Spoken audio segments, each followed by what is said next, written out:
Қабдеш Жұмадіров таңғажайып дүние жалғасы. Иә, азаттық таңы атып келе жатыр еді.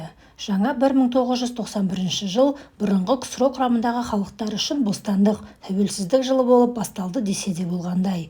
Көп ұзамай Қызыл империя ыдырап, одақтас республикалар бас-басына отау тігіп кететініне ешкімнің күмәні қалмаған. Тарихтың бұл үкімін басқа түгіл Кремльде отырғандар да мойындай бастап еді. Әйткенмен, олар империяны қолдан шығарғысы келмей, суға кеткен тал қармайдының кебін киіп, конфедерациялық одақ дегенді ойлап тапқан. Бірақ ол да реалды өмірден алыс, іске аспайтын дүние еді. Ең алдымен Балтық жағалауындағы 3 республика осыдан шығып кетті. Жалпы бостандық туын көтеруде КСРО-дағы басқа халықтар литвалықтарға, латыштар мен эстондарға мәңгі қарыздар. Жыл құсындай көктем лебін әкелген сол 3 қарлығаш болмағанда, бұл процестің әлі қаншаға созылары белгісіз еді. Біреулер империяның көрін қазып, басына су құйған тамыз айындағы сарай төңкерісі ГКЧП деседі. Бекер сөз, олардың бұл жанкешті әрекеті де империяны сақтап қалудың қамы. Балтық бойынан басталған жаңа қозғалысқа жол бермеудің амалы тұғын. Бірақ ол ойлары сәтсіздікке ұшырап, орталық үкіметке деген ақтық сенімді біржола құртып тынды. Бұл кезде Мәскеудің басқаға бұрылатын шамасы жоқ еді. Қазақстан әлі тәуелсіздік ала қоймаса да, жоғарыға жалтақтамай өз шаруасын алаңсыз атқарып жатты. Сол жылы жазда Абылайға, Қабанбай мен Бөгенбайға үлкен ас беріліп, оның арты ұлан ғасыр тойға ұласты. Халық санасын оятуда, ежелгі тарихты еске түсіруде бұл шаралар үлкен рөл атқарды. Қабанбайдың туғанына 300 жыл толуына арналған мереке 3 облыста, Семей, Шығыс Қазақстан, Талдықорғанда аталып өтті. Талдықорғанның Үйгентас жайлауында өткен той бүкіл тойлардың шыңы десек, ұйымдастыру жағынан ең төмені Семей облысының Мұқанша ауданында өтіп еді. Олай болатыны басқа жерлерде той тізгінін облыстың бірінші басшылары ұстағанда, Семей облысының бірінші хатшысы Кешірім Бостаев бұндай шаруаны өзіне лайық көрмей, орынбасары Мәркен Шайжүнісовке арта салыпты. Шайжүнісовтың шама шарқы белгілі. Ол өзге халықты естен шығарып, Алматыдан барған шенеуіктер мен Семейден келген сыбайластарына сый-сияпат үлестірумен болды. Осы берекесіздік ішіме симаған соң, мен сондағы көп адам қатысқан салтанатты жиналыста сөз сөйлеп тұрып: Кешірім Бостайұлы, сіз басыңызға қонған бақты, арнап келген абыройды неге басқа тептіңіз? Қабанбайдың тойын өзіңіз басқарсаңыз, тақияңызға тар келетін беді. Бұл орынбасар деңгейінде өтетін той емес. Өйткені ұлы қолбасы Қабанбай ешкімге орынбасар боп көрген жоқ деген едім. Бұл сөз сол заматта ақ ел аузына тарап кетті. Сірә әруақтың наласына ұшыраған шығар. Көп ұзамай бұған дейін дүрілдеп тұрған Бостаевтың бағы қайтты. Кейін осы тойдан хабар жүргізген газет тілшісі: тойда астатөк мол болды. Екінің бірі ат мініп шапан киді. Тойда елеусіз қалған бір адам бар. Қабанбай бабамызға роман арнап жатқан жазушыға тым құрыса бір қаламда бұйырмады деп жазғаны есімде. Бүкіл қазақ даласы дүрлігіп жатқанда кітап жазатын едім деп үйде қалай отырасың? Жаңағы ас пен тойлардың біразына бізде қатынастық. Бұл мен үшін жаман болған жоқ. Ел іші сарқылмас қазына. Сол жиындар кезінде бұрын мәлімсіз боп келген біраз деректер қолға түсті.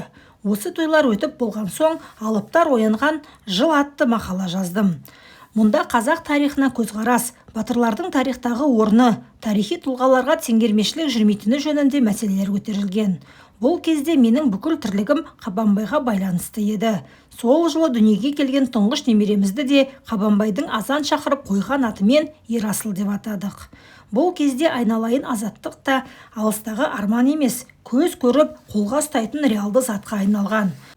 Біздің Қазақстан өз тәуелсіздігін қашан жариялайды деп тағат тауысқан сол бір 1991 жылдың күз айлары әлі күнге дейін көз алдымда. Республикалар топ-тобымен КСРО-дан бөлініп кетіп жатыр. Балтық жағалауындағы 3 республика ерте көктемде ақ еншілерін бөліп әкеткен. Көп замай оларға Молдова қосылды. Жаз ортасында Кавказдағы Армения, Грузия, Әзербайжан да тәуелсіздік жолына түсті. Азаттық таңы енді шығысқа қарай жылжып келеді. Міне, тәжік пен түрікпен де өз туларын көтерді. Соларға іле-шала 31 тамызда қырғыздар, 1 қыркүйекте өзбектер тәуелсіздік жариялады. Ендігі кезек біздікі сияқты еді. Жоқ, олай болмады. Қазақстан орнынан қозғалар емес, нені күтіп, кімге қарайлап отырғанымыз белгісіз. Егер сол күндері қырғыз бен өзбекке ілесе, біз де тәуелсіздік жарияласақ, мұның қалай дейтін бір пенде жоқ. Әркім өз басымен әлек боп жүрген кез. Ал біздің құлдыққа етіміз өліп, көндігіп алғанымыз сонша мүлде бос қалған. Әркімдер ақ үлесін алып жатқан бостандыққа қол созғымыз келмеді. Нәтижесінде КСРО-ның ескі жұртында кімдер қалды дейсіз ғой? Ресей, Украина, Белоруссия және біз. Алғашқы үшеуін түсінуге болады. Ағайындас үш славян республикасы ежелден ақ империя ошағының үш бұты боп келген. Олар қара шаңырақ астында қала береміз десе де жарасады. Ал олардың қасындағы Қазақстан қара қосын неге шықпай отырғаны түсініксіз. Не керек? Біз қырғыз бен өзбектен кейін де 3,5 ай тапжылмай отырдық. Бұл да ештеңе емес, қызығы алда. 1991 жылы 8 желтоқсанда Ресей, Украина, Белоруссия КСРО-ны өз қолдарымен таратты да бет-бетімен бөлініп кетті. Сонымен империяның жұтаған жұртын біз ғана күзетіп қалдық. Қара шаңырақтың есі өзге емес, біз сияқтымыз. Арғы Романовтар әулеті, бергі Ленин мен Сталиннің аруағы қазаққа разы шығарау. Өзінің бодандық антына, құлдық салтына біздей адал жұрт болмас. Енді империяның орны құр тұрмауын қарастырып жүрміз. 11 желтоқсанда Ресей бастатқан бұрынғы республика басшыларының біразын Балтық бойындағы елдер келмей қалды. Алматыға шақырып алып, тәуелсіз мемлекеттердің достастығын құрдық. Тек осыдан кейін ғана империя тарап кеткен соң 8 күннен кейін 16 желтоқсанда Қазақстан өз тәуелсіздігін зорға жариялады. Сөз жоқ, біздің тарихшылар кейін бұғанда бәтуа табады. Әйткенмен, қолымызға өзі келіп қонған бостандықты 3,5 ай кешіктіріп, тәуелсіздік күнін желтоқсанның қақаған аязында қарсы алуға мәжбүр еткеніміз үшін келер ұрпақтан кешірім сұрауымыз керек. Сол 16 желтоқсанның аязды кеші қазірде көз алдымда. Мен тәуелсіздік жариялайтын сәтті күте-күте шаршап, ақыры үміт үзіп қойғанмын. Сол күні кешке таман теледидар алдында жаңалықтар тыңдап отыр едім, бір мезетте диктор әйел: бүгін республиканың жоғарғы кеңесі Қазақстанның тәуелсіздігін жариялады деп хабарлады. Жай, көп жаңалықтың бірі ретінде сыдыртып өте шықты. Тәуелсіздік алған Қазақстан емес, айдаладағы Эфиопия ма, Мозамбик пе, біреу сияқты. Мен басында не айтып тұрғанын түсіне алмай қалдым.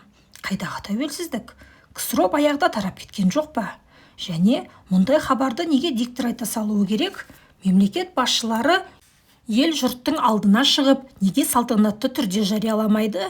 Қазақ халқынан неге сүйініш сұрамайды? Алайда өкініштен қуаныш басым еді. Бір уақытта қарасам, көзімнен тарам-тарам жас парлап отыр екен. Ағыл-тегіл қуаныш жасы. Құдайдың мұнысына да шүкіршілік. Сан жылдар қан төге, тер төге жүріп, азаттық таңына да жеттік ау әйтеуір. Дүниеде бостандыққа пара-пар келетін не бар? Сол үшін қанша адам басын берді. Осы күнге жете алмай, қазақтың қанша азаматы құсамен өтті. Қалай дегенмен, дүниедегі ең жыртқыш, ең рақымсыз империяның құлағанын өз көзімен көріп, азаттық таңына куә болған бүгінгі ұрпақ бақытты еді. Дарабоз романы ел ішінде ұлы өзгерістер болып жатқан осындай аласапыран кезеңде жазылды. Бірақ жолымыз сара, мақсатымыз айқын еді. Бостандық таңы бойға қуат, ойға қанат бітіргенінде күмән жоқ. Қаламды тежемей еркін көсілуге мүмкіндік туды. Қазақстан архивке бай ел емес. Әйтсе де ойда орыс, қырда Қытайдан жинаған қолдағы материал 2 кітапты ойып алуға еркін жетті.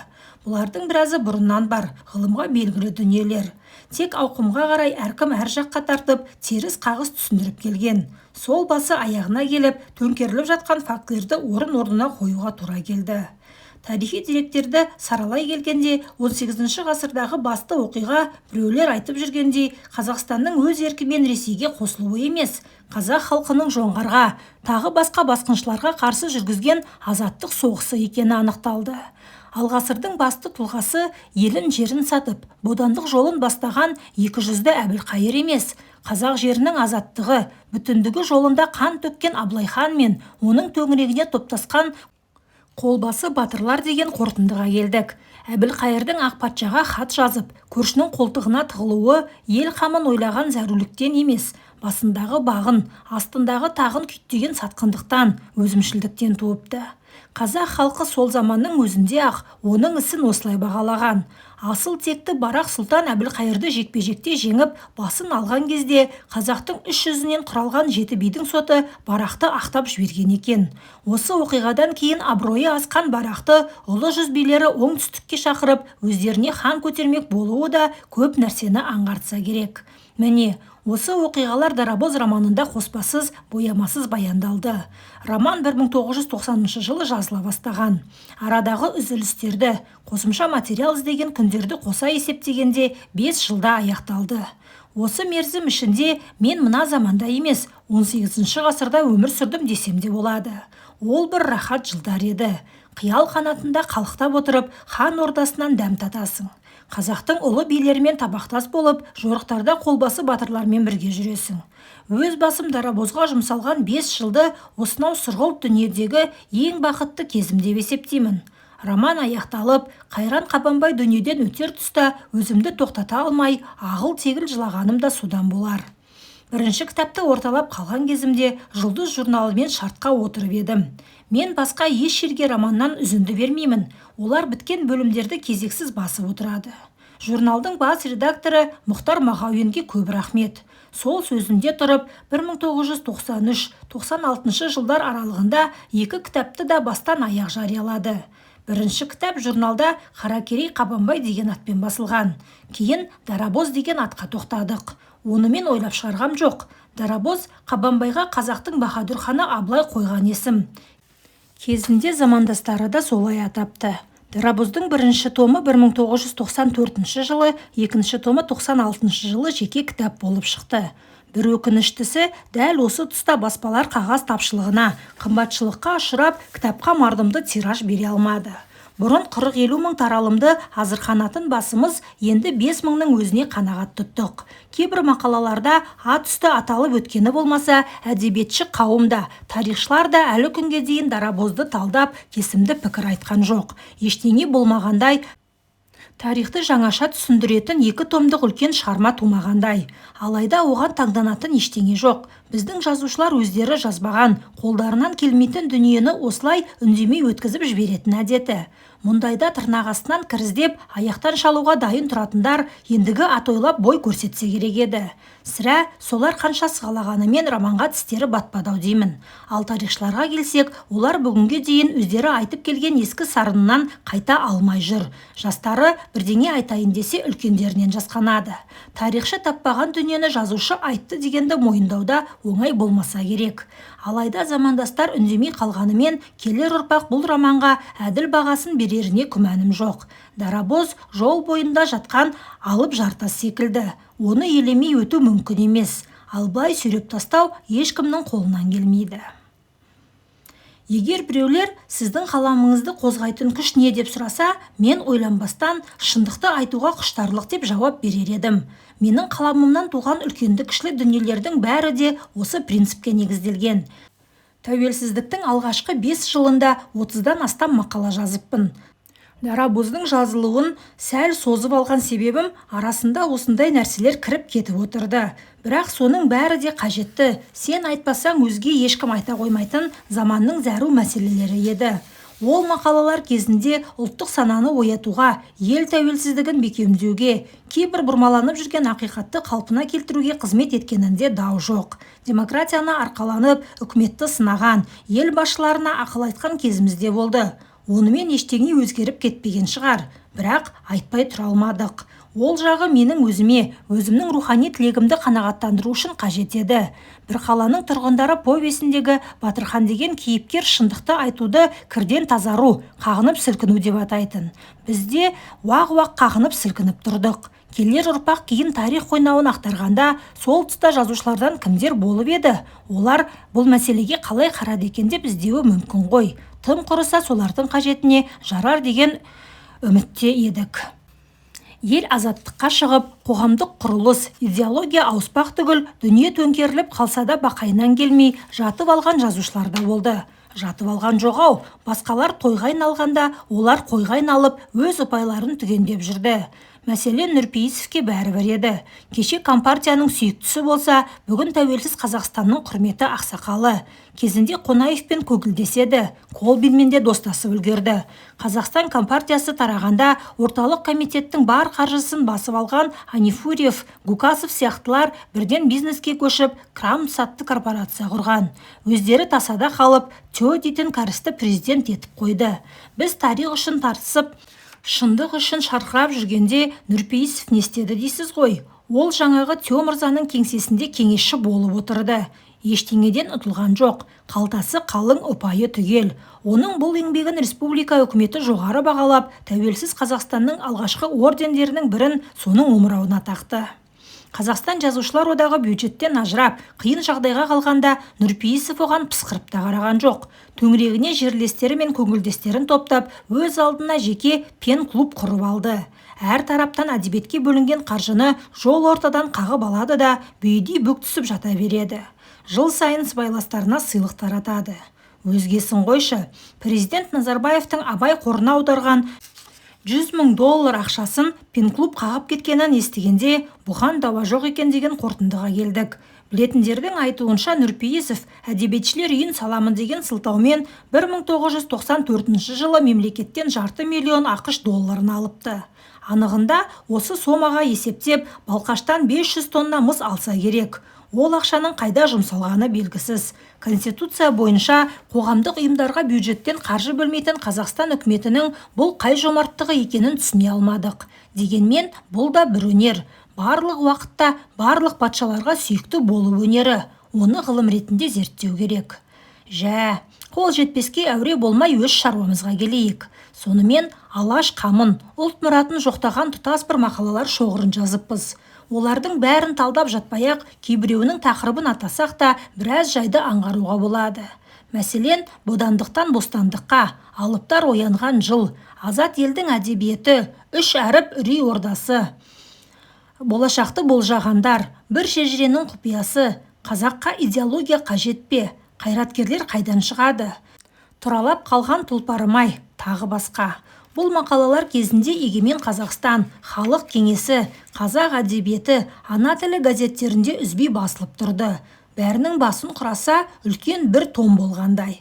Осылардың ішінен кезінде ерекше пікірталасын туғызған 2-3 мақалаға тоқтала кеткенім жөн болар. Соның бірі 3 әріп үрей ордасы. Атынан ақ көрініп тұрғандай, бұл КГБ-ның қазақ қауымына салған лаңы туралы мақала. Қазақ баспасөзінде кеңестік барлау орнын әшкерелеген тұңғыш мақала десе де болады. Коммунистік партияның кіндіктес сыңарындай, билік басына бірге келген бұл мекебе сонау ГПУ, НКВД аталған кезінен бастап тоталитарлық жүйені ұстап тұрған 3 қарудың армия, КГБ, идеология бірі болғаны әмбеге аян.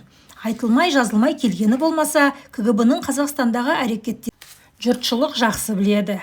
Маған мақала жазуға түрткі болған оның Шыңжаң халқына келтірген кесапаты. КГБ-ның құрығы ұзын еді. Оның қаһарлы қолы жер шарының кез келген түкпіріне жетіп жатты. Ал Шыңжаң олар үшін тәжірибе жасайтын сынақ алаңы тәрізді болды.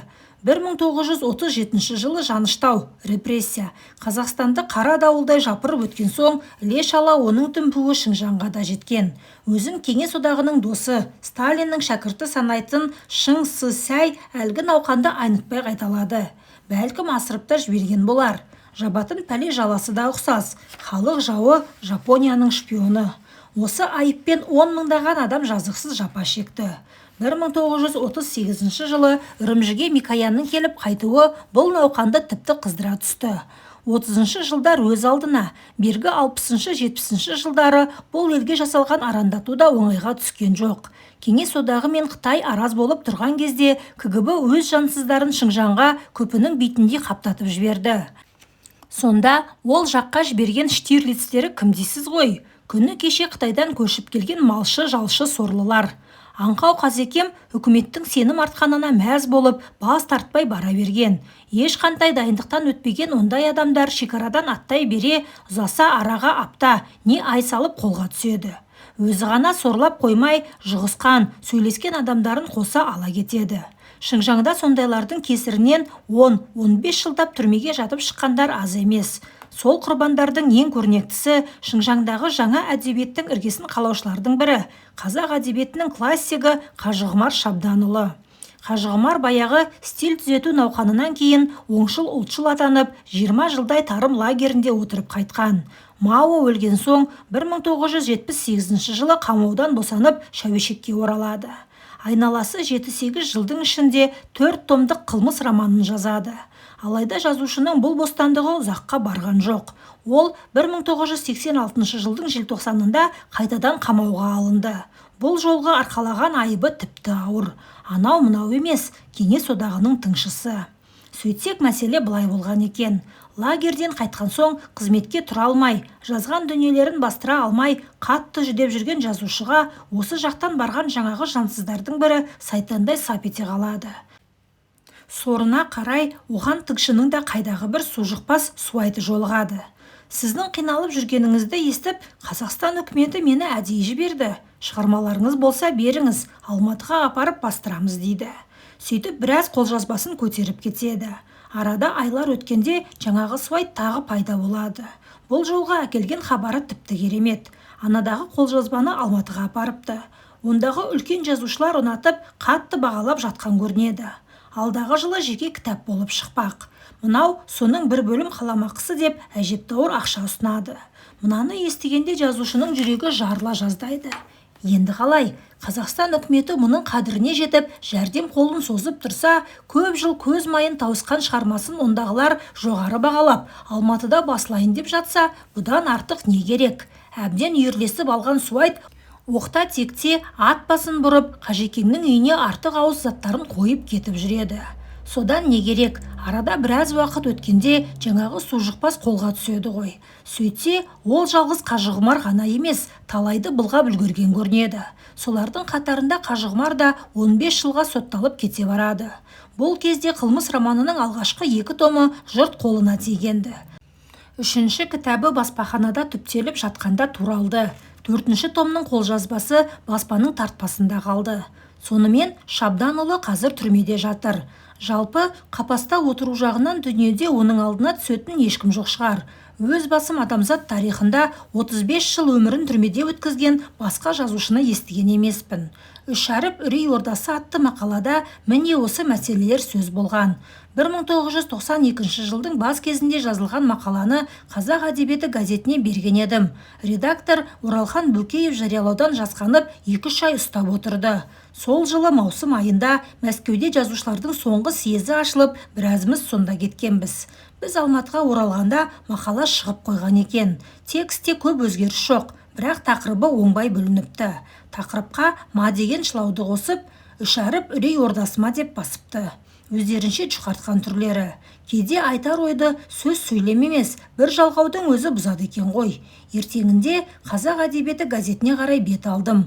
Бойды кернеген ашу бар еді. Сен не, КГБ-ның үрей ордасы болғанына әлі күнге дейін күмәнданасың ба? Деді месіктен кіре бере редакторға шүйіліп. Әншейінде құлағына қол апартпай осқырынып тұратын Оралхан өзінен өзі жуасып отыр екен. Менің түрімді көріп ыржалақта орнынан көтеріле берді. Кешіріңіз, Қабеке, сол ма деген пәлені аңдаусызда қосып алып, өзім содан құтыла алмай отырмын. Кешеден бері телефонда маза жоқ. Мақаланың тексі басқаша, тақырыбын неге олай қойдыңыздар дейді. Соған қарағанда мақалаңыз жұртшылыққа қатты ұнаған сияқты деп менің ашуымды басып, жуып шайып жолға салды. Қазақ қоғамын талдауға арналған екінші бір мәнді мақала «Қайраткерлер қайдан шығады» деп аталады. Бұл Қазақстан өз тәуелсіздігін кешіктіріп, тағатты тауысқан күндерде туған ойлар еді. Кейін қағазға түсті. Бажайлап қарасам, біздің тұтқиылдан келген тәуелсіздікке бәлендей дайындығымыз болмапты.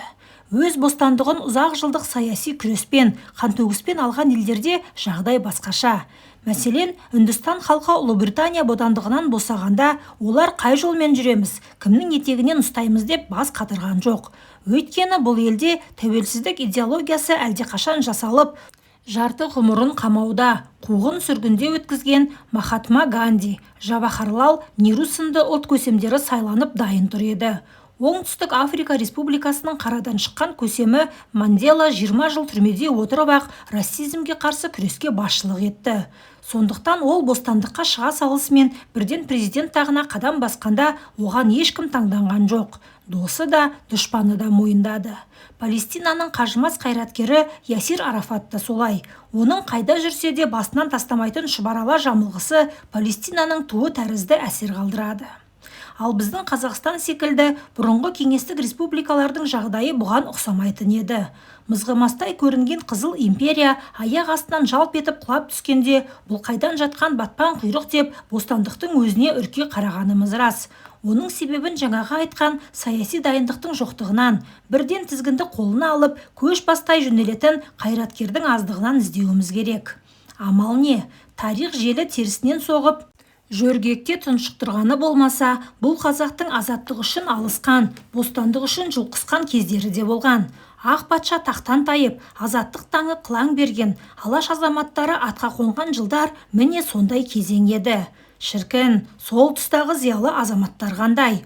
Аз да болса сайдың тасындай, ішінде бір осалы жоқ. Бәрі де тарих сахнасына шығуға әзір тұрған қайраткерлер болатын. Әлихан Бөкейханов, Ахмет Байтұрсынов, Мұстафа Шоқай, Міржақып Дулатов, Мұхамеджан Тынышпаев, Жақып Ақпаев, Халел Жанша Досмұхаметовтер. Әрқайсысы бір елге көсем болғандай саңлақтар тұғын. Олар өз халқының бостандығы үшін басын беруге әзір еді. Сол серттерінде тұрды. Бұл кереғарлық дегенді қойсайшы. Ол кезде тәуелсіз ел болуға қазақтың шарты толғанмен тарихтың шарты толмапты. Енді міне, тарихтың толғағы жетіп еді, қазақтың дайындығы жетіспей жатыр. Олай болатыны біз бостандық, тәуелсіздік дегеннен мүлде күдер үзіп қойған елміз ғой. 30-шы жылдардағы аштық апатынан, сталиндік қырып жоюдан кейін омыртқасы үзіліп, есінен таныған халық ендігі жерде ошаң етіп бас көтеруден қалғанды. Баяғы алаш қозғалысынан кейін бізде ұлт азаттығын ұранқып көтерген бірде-бір ұйым, не партия болған емес. Өзге халықтар арасында кеңес билігіне наразы неше алуан диссиденттер шығып жатқанда, біздің зиялы қауым тырс етпей үнсіз жатты. Рас, 1986 жылғы желтоқсан оқиғасы ұйқыдағы елді оятуға оң әсерін тигізді. Бірақ ол да арыдан келе жатқан саналы күрестің нәтижесі емес, Кремльдің ұлт намысын аяққа басқан, шектен тыс өктемдігіне қарсы бұрқ ете қалған жастардың стихиялы қыр көрсетуі болатын. Ал аяқ астынан империя ыдырап, тәуелсіздік тізгіні қолға тиген кезде шабан шартақ елді кімдер басқаруы керек? Амал жоқ. Бұрын билік басында отырған коммунистердің алға басар тобына арқа сүйеуге тура келді. Бұлардан басқа тәуір мансап берсең, қай қоғамға да талғамай қызмет істей беретін кәсіби шенеуіктер де бар еді. Билік осылардың қолына көшті. Қызметкер, шенеуік көп ау, қайраткер жағы жоқтың қасы десе де болғандай. Сонда қызметкер мен қайраткерді қалай ажыратуға болады? Қызметкер бұйрықты бұлжытпай орындаушы ғана. Оның өзі сөйлемейді, астындағы тағы сөйлейді. Сол тақтан түскен күні шенеунік нөлге айналмақ. Ал қайраткердің жөні басқа. Қайраткер ұлттық, мемлекеттік қана емес, әлемдік деңгейде ойлай алатын, өзіндік көзқарасы бар дара тұлға. Ол лауазымға, мансапқа тәуелді емес. Оны орнынан алып тастасаң да, тіпті түрмеге қамап қойсаң да, бәрібір қайраткер болып қала береді. Белгілі бір науқан кезінде жұрт жабыла қол соғып тұрғанда ғана дүрілдейтін, науқан біткен соң желі шыққан балондай жабысып қалатын айқайшыл адамдар да қайраткер болып жарытпайды. Кезінде қатты шу көтерген, авторға анау-мынау кітаптан да артық абырой әкелген бір мақала, бір шежіренің құпиясы, немесе алдамшы билер, қуыршақ хандар хақында деп аталады. Оның жазылуына 1993 жылы Жалын баспасынан шыққан Түп қияннан өзіме шейін атты кітап себепші болды. Бұл кітапты 18 ғасырда өмір сүріп, жоңғарға қарсы соғысқа бастан аяқ қатысқан Шапырашты Қазбек Бек Тауасарұлы деген кісі дүниемен қоштасар алдында жазып кетіптіміз. 2 ғасыр бойы ұрпақтарының сандығында сақталған қолжазба 1937-90 жылдар аралығында жер астында көміліп жатқан көрінеді. Ес білгелі оған ие болып, 1944 жылы көшірілген ең соңғы нұсқасын баспаға ұсынған адам белгілі журналист, жаңағы Тауасарұлының 4 ұрпағы Балғабек Қыдырбекұлы.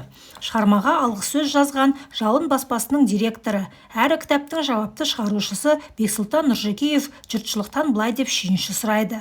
Қазбек Бектің мына кітабы халқымыз тарихына талай-талай тың беттер қосатын кітап. Мұны оқыған әрбір адам сөз жоқ, өзінің қазақ екенін мақтаныш тұтады. Сол үшін Жалын баспасы сіздерден сүйінші сұрауға хақылы. Сүйінші қазақ. Іргелі ел болғаныңды, ел қорғайтын ерлер тудырған қаһарман халық екеніңді дәлелдейтін тағы бір тарихнама табылды. Мынадай жарнамадан кейін кітапты алмай көр, оқымай көр. Кітаптың көлемі 416 бет, таралымы 300 мың дана. Қалай оқысаң да жетіп жатыр. Қаржы мен қағаздың тапшы кезінде бұл шығынға әр қайсысы 10 мың данадан қазақ жазушыларының 30 романын басып шығаруға болар еді. Сонымен кітапты оқуға кірістік. Бірден секем алдырған нәрсе мынау 80-нен асып өлейін деп жатқан қарттың асығыс қағазға түсірген жазбасына ұқсамайды. Автор біздің жыл санауымыздан 10 неше ғасыр бұрын өмір сүрген ағайынды Қадыр және Қалша деген кісілерден бастайды да Тауасарұлының өзіне дейінгі аралықты тәптіштеп баяндайды. Оқиға бірде хроникалық шолу, бірде ой ағысы, енді бірде шегініс арқылы жүріп отырады. Тек баяндау ғана емес, пейзаж, портрет, мінездеме, суреттеме, монолог, диалог дейсіз бе? Қазіргі көркем проза құралдарының бәрі бар. Демек, шығарма жанрын ғұмырнамалық роман, немесе қазір біреулер айдар тағып жүрген роман-эссе деп атауға әбден келіп тұр. Ендеше, жаңағы сүйінші сұраушылар бұл еңбекті жай тарихнама дей салмай, 18 ғасырда туған қазақ романы деп неге атамады екен? Білген кісіге нағыз сүйіншінің көкесі сол емес пе? Қазақтың қара сөзін абайдан ілгері апара алмай жүргенде, қазақ романы 2,5 ғасыр ары аттап түссе, бұдан өткен сенсация бола ма? Бірақ көп ұзамай оның себебі де мәлім боп қалды. Әлденеден қуыстанған авторлар алдымен осыны бір бойға сіңіріп алмақ болып, одан ары тереңдеуге сақтық жасаған секілді. Түп-тұқиянды ішкерлеп оқыған сайын осы күдігіміз ұлғая берді. Кітаптың соңғы бетін жапқанда мынадай байламға келдік. Бұл шығарма мұрагерлер даңғазалап жүргеніндей 18 ғасыр туындысы емес, өзіміздің осы күнәлі ғасырымызда, одан да тым таяу жылдарда жазылған дүние. Ол үшін бір жақтан дәлел іздеудің қажеті жоқ. Кітаптың әр жолы, әр сөзі мен осы ғасыр перзентімін дегенді айғайлап айтып тұр. Мұндайда көне мұраның мерзімін анықтайтын басты таразы текстология, яғни шығарманың тілі ғой. Ал түп-тұқиян жалпы стиль, сөз саптау, сөйлем құрылысы жағынан сонау 18 ғасырды былай қойып, бергі Абай дәуіріне жақындамайды. Түгелмен бүгінгі күннің қолтаңбасы, онда да өзіміз күнде оқып жүрген газеттің қасаң тілі.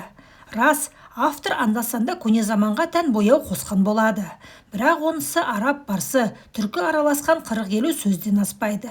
Кітаптың бітіміне қарап отырсаңыз, мұрагер о баста ата-баба шежіресінен тарихи шығарма жазбақ болған секілді. Алайда автор ол ойынан тез қайтқан. Өз жазбаларын көркем шығармадан гөрі сенімді көне мұраға, ешкім таласпайтын тарихи құжатқа айналдырғысы келген. Мақсат өз руын аспанға көтере мадақтау, белгісіз батырларды тарих сахнасына шығару, Тауасарұлының тарихта теңдесі жоқ дара тұлғасын жасау. Ал енді бұрын жұртшылыққа мәлім болмаған, жыр дастандарда, не тарихи құжаттарда аталмайтын, ата шежіресін жетік білген не Сүйінбайдың, не Жамбылдың аузына ілікпеген Шапрашты Қазбек Тауасарұлы деген кім? Енді соған келейікші.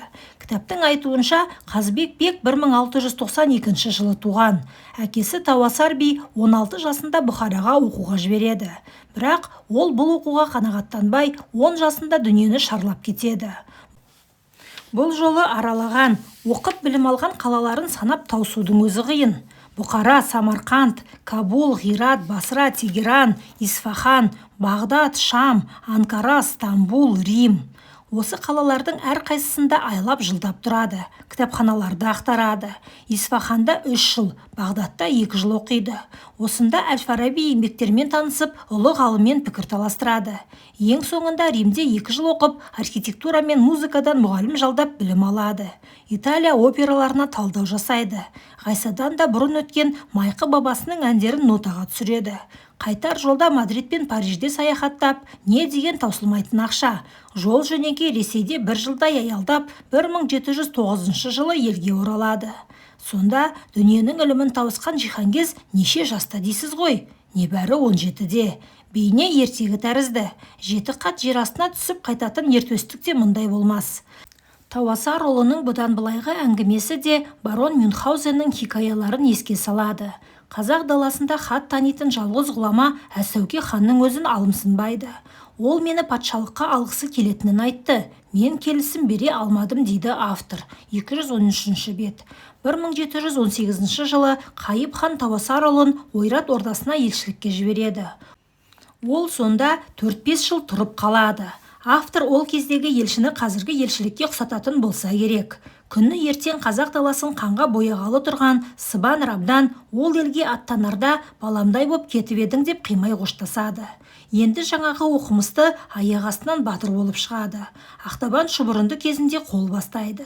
Басқа рулар қырғынға ұшырап жатқанда шапыраштылар еш қиындық көрмейді. Өйткені шапырашты аса жауынгер ел, оған Бақтияр деп 3 рет айғайласаң болғаны тайлы таяқтысы қалмай жинала қалады дейді автор. 218 бет. Шапыраштылар алғаш кезіккенде ақ жауын жусатып салады. Тек жоңғарды көрінген жерде шыбындай қырып жүрсе де, бұлардың ата қонысын тастап неге қашатыны түсініксіз. 1728 жылғы Бұланты шайқасы мен 1730 жылғы Аңырақай соғысында да ұлы жүз қолына Тауасарұлы басшылық етеді. Бұл соғыстарға орта жүз, кіші жүз батырлары мүлде қатыспайды. Тек бір әредікте Бөгенбайды ғана көріп қаламыз. Бөгенбай қол тоқпақтай ғана адам екен дейді Тауасарұлы оны менсініңкіремей. 232 бет. Бұланты шайқасында шешуші рөл атқаратын Қабанбай, Шақшақ Жәнібек, Саңырақ, Тайлақ батырлардың қайда жүргені белгісіз. Аңырақай соғысында орта жүз батырлары жай қонақ ретінде ұрысты сырттай тамашалап тұрады. Өйткені жауды қынадай қыруға шапырашты батырларының өзі ақ жетіп жатады.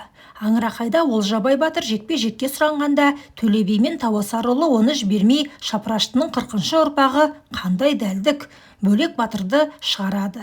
Себебі Олжабайды ұрысқа айдап салды деген қазақтың өсегінен қорықтық. Үйсін жеріндегі соғыста арғын өлгенше үйсін өлсін дестік дейді автор. 253 бет. Сөйтіп Төле би қан майданда қазақты руға бөледі. Автордың пайымдауынша ол заманда әр ру өз қонысы үшін ғана шайқасқан секілді. Кітаптың соғысты суреттеген тұстарына күлмеске лажың жоқ. Мұнда қазақ хан сұлтандары мен қолбасы батырлары қырылып қалғандай ұрыс тізгінін Төле бастатқан билер ұстайды. Жекпе-жекке шығатын адамды да билер тағайындайды. Қазақ қалмақ ұрысар алдында бір-біріне елші жіберіп, қалай соғысамыз деп ақылдасатынын қайтерсің. Кітапта Тауасарұлынан басқа қазақтың хандары, батыр билері, жыраулары түгел хат танымайтын надан, сауатсыз боп көрінген. Қаз дауысты Қазбек, Қабанбай, Бөгенбайлар бізді де қағазыңа жазып, тауарихта қалдырсайшы деп Тауасарұлына жалынып жүреді.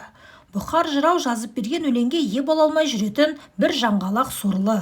Ал қазақ хандарын ауызға алуға да тұрмайды. Әбілқайыр сатқын, Абылай мен Жолбарыс құлдан туған қуыршақ. Түп-тұқиян хан сұлтандарды езуші, алпауыт деп санайтын советтік сарында жазылған. Менің хандарды, хан тұқымдарын жексұрын көретінім, олар жәдігөй. Адам өлімі оларға шегіртке өлімі сияқты. Табиғат түрпі, доңыз етін жеген елден одан артық ғақыл күткен емеспін.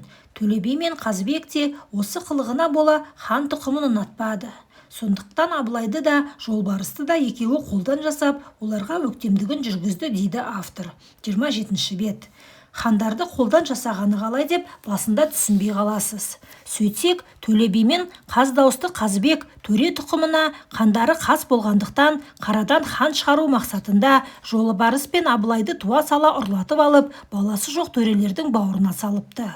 Жолбарыс хан арғын ішінде Қарымсақ дегеннің баласы екен. Оны туғанына 3-4 күн болғанда қаз дауысты Қазбек ұрлап әкетіп, Абдулла төреге апарып береді.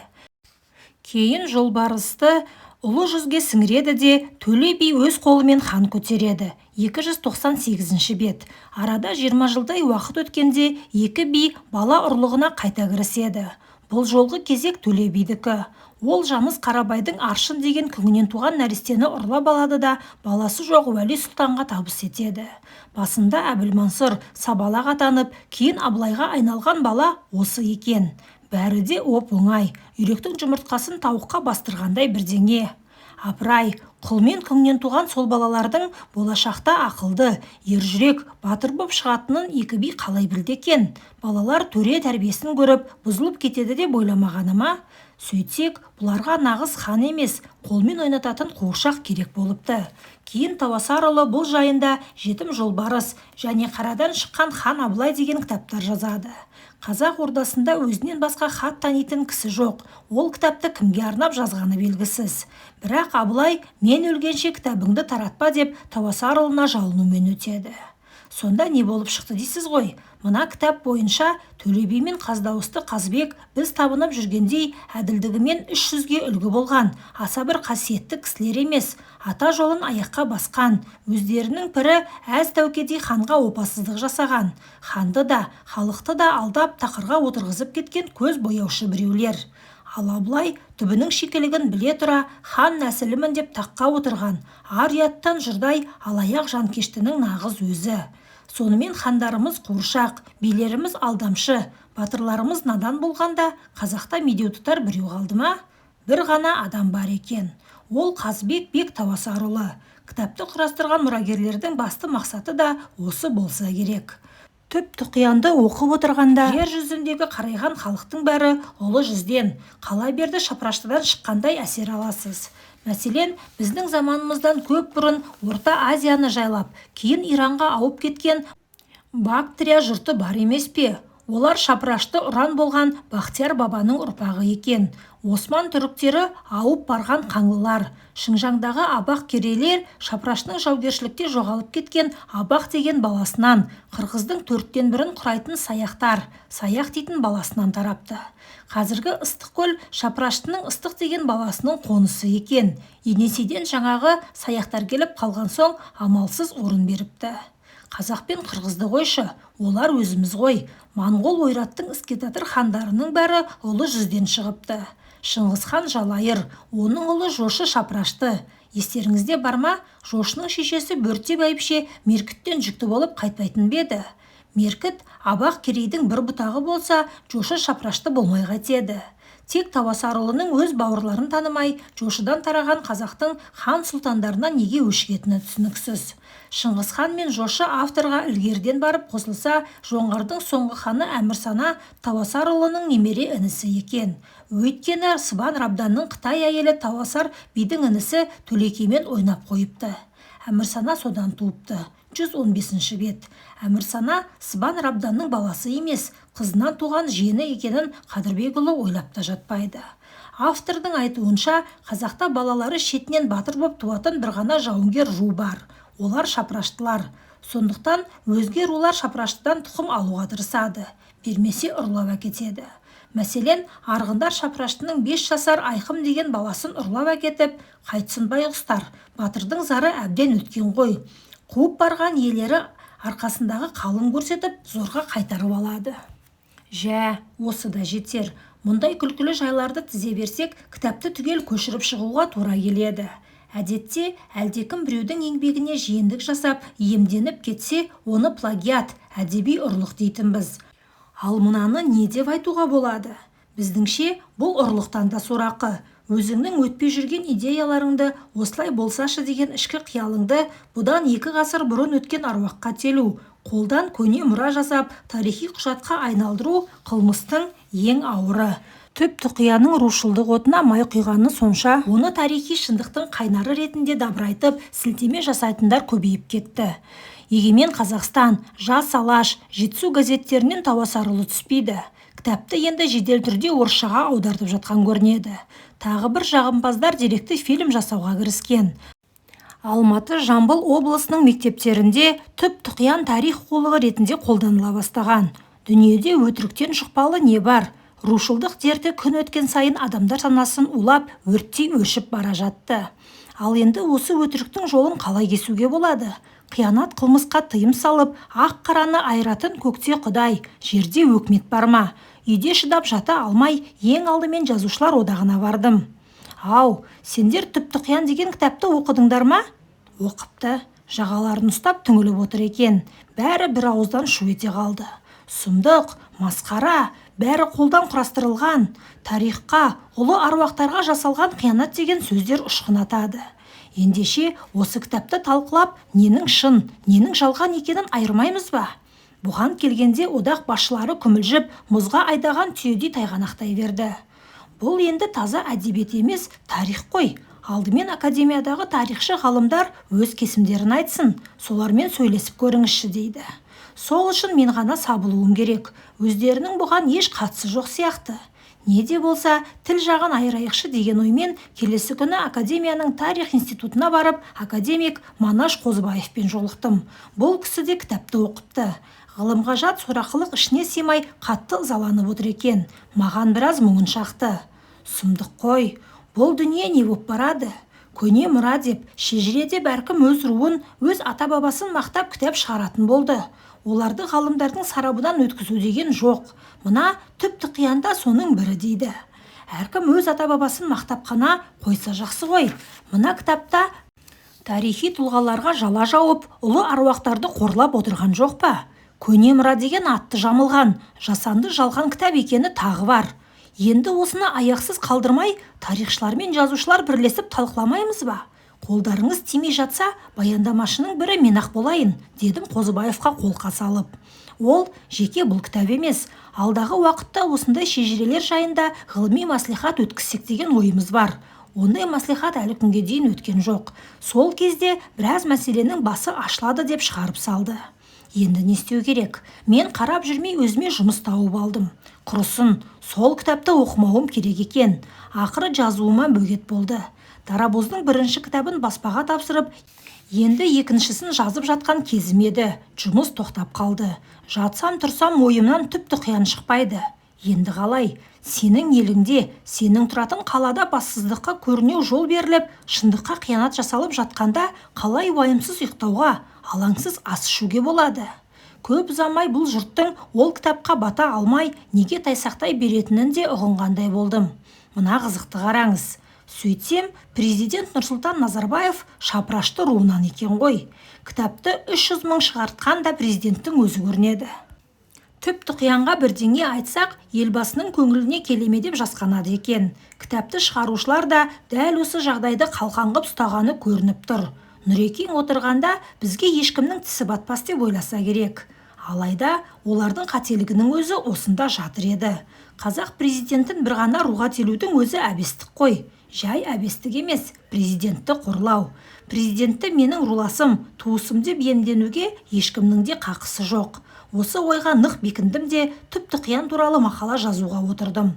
Күндіз-түні дамыл алмай, 3 тәулікте бір шежіренің құпиясын жазып шықтым. Көлемі мәшіңкемен 28 бет. Мазаны кетірген ащы запыран төгіліп, құрысқан жүйке орнына түсіп, сол күні тұяқ серіппей ұйықтағаным есімде. Бұл 1993 жылы қазан айының басы еді. Ертеңінде мақаланы Қазақ әдебиеті газетіне апарып бердім. Редактор Ахат Жақсыбаевтың қызметке жаңа келген кезі. Әлде қалай болады деп мақаланы бір айдай ұстады. Ақыры түпті қиянды олда оқып шығып, шындыққа көзі жетті деймін. 5 қараша күні газеттің 3 бетіне тұтас жариялады. Газет шыққан соң 2-3 күн бойы біздің үйдің телефонында тыным болған жоқ. Құттықтаған, алғыс айтқан адамдар. Мен бір Американы ашқан Колумбы сияқтымын. Мақала жұртқа ұнапты. Мен олардың көңілдегісін айтыппын. Қышыған жерлерін дәп басыппын. Жүрегімнің түгі бар екен. Мен бір ештеңеден тайсалмайтын бүгінгі заманның қабанбайы болыппын. Бәрі жақсау, тек сол ағайындардың керек кезінде бұғып қалып, біреудің қолымен от көстейтіні, қышыған жерлерін үнемі басқаға қатысатыны ғана жаман. Әрине, мұрагерлер де қарап қалған жоқ. Араға бір апта салып, тағы сол қазақ әдебиетінде Кәрібай Ахметбеков пен Ғафу Қайырбековтың маған қарсы мақалалары басылды. Кәрібайды түсінуге болады.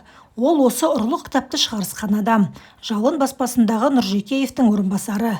Әйтеуір мен жайында әңгіме болса, су бетіне өкпеде қалқып шығатын Кәрібай бұл жолы да аянып қалмапты. Мені жақсылықты көре алмайтын іші тар, рушыл біреу етіп шығарыпты. Ал Ғафу Қайырбеков ақындықпен аңқылдап түсіп қалды ма десем, жоқ, ол ағамыз да пендешіліктен ұзамапты. Ғафудың баласы Бақыт Қайырбеков түпті қиянды орысшаға аударып жатыр екен. Мен мақала авторларының қисынсыз дәлелдерін жоққа шығарып, қысқаша жауап жаздым. Бірақ Жалтақ Жақсыбаев менің жауабымды баса алмады. дау ұлғайып кетеді. Онсыз да маған жан-жақтан қысым жасап жатқандар бар. Мен де балашаға бағып отырған адаммын деп шырылдап отырып алды. Я, тек менде ғана балашаға жоқ секілді. Басқаның бәрі сақ, жандары аяулы. Амал жоқ, жауап мақаланы тәуелсіз сұхбат газетінде бастыруға тура келді. Мен онда қарсыластарымның неге шырылдап жүргенін айта келіп. Жарайды, түп-тұқиянның арғы түпнұсқасын іздемей-ақ қоялық. Кітап 1944 жылы соңғы рет көшірілген Халметов. Арабша танитын біреу болса керек. Қолжазбасы бойынша басылыпты ғой. Бізге соны көрсетсе жетеді. Экспертизден өткізейік. Егер қолжазба осыдан 50 жыл бұрынғы қағазға, сол кездегі сиямен 50 жыл бұрын жазылғаны анықталса, мен өз пікірімді қайтып алуға әзірмін. Кітапты тарихи мұра деп қабылдайық деген едім. Бірақ мұрагерлер ол қолжазбаны көрсете алмады. Жоқ нәрсені қайдан тапсын? Біразға созылған түп-тұқиян туралы дау осымен аяқталды. Әрине, кейбір адамдарға ұнамай қалдық. Оған өкінгеніміз жоқ. Жазушы бойжеткен қыз емес қой, әркімге ұнағысы келіп тұратын. Дүниеде бір өтіріктің жолы кесіліп, бір шындықтың салтанат құрғанына разы едік. Тәуелсіздіктің алғашқы жылдарында осылай ру намысына шауып, тарихи фактілерді қасақана бұрмалаушылар көп болды. Мәселен, Жәңгір ханның бұдан 350 жыл бұрын Батыр Қонтайжының шабуылын тоқтатқан жері осы деп Жаркенттегі Бел-жайлау өңіріне ескерткіш орнатылуы соның бір дәлелі. Ескерткіш қана қойылған жоқ-ау. 1993 жылы жазда сол жерге жүздеген үй тігіп, қыруар қаржы шашып, ұлан-асыр той жасады. Бұған мұрындық болғанда Бексұлтан Нұржекеев. Ол өз ауылының жайлауынан әлдебір қазылған ордың жүлгесін көреді де, оны Жәңгір хан қазған окоптың орны деп жар салады. Нұржекеевті сол кезде министрлер кабинеті төрағасының орынбасары болып отырған Қуаныш Сұлтанов қолдайды. Сөйтіп, тарихи шайқастың орнын өз ауылдарының қасынан шығаруға барын салған патриоттар үкімет басшысы Терещенконы танауын тескен тайлақтай жетелеп алды да өз білгендерін істеді. Нәтижеде тағы бір өтірікке жол берілді. Оның өтірік болатыны қазақ пен қалмақ ешқашан окоп қазып соғыспаған.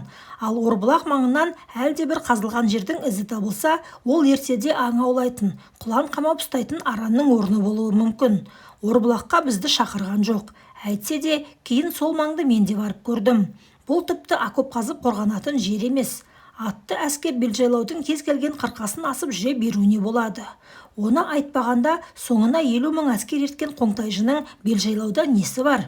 Ежелден ойраттардың қазақ даласына кіретін дағдылы жолы болған. Ертіс бойы, Еміл аңғары, әйгілі Жоңғар қақпасы немесе Ілені бойлап тарта берген. 1643 жылы Батыр Қонтайжының 50 мың қолмен жорыққа шыққаны, Салқам Жәңгірдің оған қарсы майдан ашқаны рас. Бірақ шайқас орны Жаркентте, Бел-жайлауда емес, Қарқарадан Қырғызға өтетін Санташ асуы. Бұған дейін Енесейдегі Қырғызды қаратып болған жоңғарлар енді Алатау Қырғызын Қазақ хандығынан бөліп әкетуді ойластырса керек. Ол үшін Қонтайжының Қарқарадан өтпеске амалы жоқ. Өйткені қазақ даласын баспай Қырғызға апаратын жалғыз асу осы ғана. Қонтайжының жолын кесуді ойлаған Жәңгір хан арттағы қалың әскердің келуін күтпей, от қарулы 600 адаммен Қарқараға бұрын жетіп, жоңғар қолын біраз қырғынға ұшыратқаны мәлім. Алайда айқас мұнымен біткен жоқ. Оның арты бірнеше аптаға созылды. Ұрыс қызып жатқанда сыр бойына Жалаңтөс батыр көмекке келіп, Қазақ хандығы бұл жолы Қырғызды бермей сақтап қалды. Жұрттың қазір сан-саққа жүгіртіп, ойбай, Салқам Жәңгір Бел-жайлауда 600 адаммен-ақ 50 мың қалмақты қырып тастапты деп жүргені осы соғыстар. Қазақта тәуіптің ең жақсысы ауруға ауру қоспай кеткені деген сөз бар. Қазіргі дүмше тарихшылар жөнінде де осыны айтпасқа амал жоқ. Олар өздері білмейтін нәрсеге тұмсықтарын сұқпаса, өз тарихын енді танып келе жатқан халықты шатастырмаса, елге жасаған ең үлкен қызметі сол болар еді. Біз бұдан бұрынғы тарауларда өзіміз бастан кешкен өмірдің бұралаң жолдарынан азды көпті сыр шерттік. Ұлылы кішілі шығармамыздың дүниеге келу, жазылу тарихынан хабардар еттік. Енді арнайы сөз болмаған бір мәселе қалып тұр. Ол жазушы лабораториясы, көркемдік шеберлік мәселелері. Алайда бұл туралы айту қажет пе өзі? Өйткені жазушылық өнер талдап түсіндіруге көне бермейтін, бұл да бір жұмбағы мол, сырлы дүние. Баяғы алхимиктер секілді құпиялылық сақтағандықтан емес, біреудің тәжірибесімен, айтқан ақылымен ешкімде жазушы бола алмайды. Әдебиетте дайын тұрған, әмбеге ортақ жол жоқ. Оның биігіне әркім өзінше өрмелейді. Нағыз шығарма патентін, моделін алуға келмейтін екінші данасы жоқ. Зергердің қимас адамына арнап сертке соққан бұйымы тәрізді. Сондықтан оның сыр сипатын бастан аяқ түгендеп жатпай, жазушы еңбегінің ерекшелігі мен өзім ұстанған кейбір қағидалар, жазуға қойылатын шарттар жайында ғана қысқаша тоқталып өтейін. Жазушы пайғамбар емес, бірақ бұрынғы өткен пайғамбарлардың бәрі де жазушы болғанына күмән жоқ. Ежелгі Гректе, Қытай мен Мысырда ақын жазушыны әулие санаған. Құдайдың айрықша жаратқан адамдары деп айтқандарын құп алып, төрден орын берген. Бұл құрмет бертінге дейін жалғасты. Европада 19 ғасыр әдебиеттің алтын ғасыры атанды. Өнералды қызылтық деп білген қазақ қауымы да ақын жырауларын төбелеріне тұтты. Ең соңғы бұқар жырау, Ақтанбердімен аяқталатын ұлы жыраулар заманы сөз құдіретінің шарықтау шегі болды. Бергі заманда сөз өнерінің қадірі кеми бастағанын көреміз. Ұлы Абайдың қайран сөзім қорбылдау деп зарлануы жайдан жай болмаса керек. Жазушы жалпы адамзатқа тән мәңгілік тақырыптарды қорғаумен қатар өз ұлтының мұң шерін, арман мүддесін айтпай тұра алмайды. Кейде амал жоқ саясатқа араласады. Бұл сенің қай елде, қандай жағдайда өмір сүргеніңе байланысты. Төрт құбыласы сай, төңірегіне түгел билік жүргізіп отырған өктем ұлттың жазушысы мен кіріптар, бодан елде туған жазушының көтерген жүгі, атқарар міндеті бір емес. Метрополия өкілі ағылшын, француз, испан, орыс жазушыларының айтар әуені басқа. Бодандық қамытын киген араб, үнді, қазақ қаламгерлерінің шертер мұңы бөлек. Европа әдебиетінен тәлім алған, соларға еліктеп шығарма жазатын біздің кейбір жазушылардың соры осы шекті айыра алмауында жатыр. Олардың жазғандары қазақ жүрегіне жол таппайтыны да сондықтан. Басқа халықтарды былай қойып, өзімізбен туыс түрік жазушылары өз міндеттерін бізден гөрі басқаша сезінеді. 1992 жылы Рымғали Нұрғалиев, Қойшығара Салғарин үшеуміз Түркияны айға жуық аралағанымыз бар. Әр қалада кездесулер өтті. Жазушылармен, ғалымдармен әңгімелестік. Әлгілер менің тарихи романдар жазамын дегеніме таңданып қалды. Неге олай? Тарихты тарихшылар жазбай ма дейтін сияқты. Ешкімге құл болмаған, 5 ғасыр бойы империя басқарған елдің өкілдері қазақтың мұңын қайдан білсін. Олар біз сияқты бұрмаланған тарихты қайта жазуға, сол арқылы ұлт санасын оятуға зәру болып отырған жоқ. Түрік ағайындар ұлттық санадан империялық санаға дейін көтерілген. Сұлтандар тарихы, ислам тарихы, арғы-бергі соғыс шежірелері том-том болып жазулы тұр.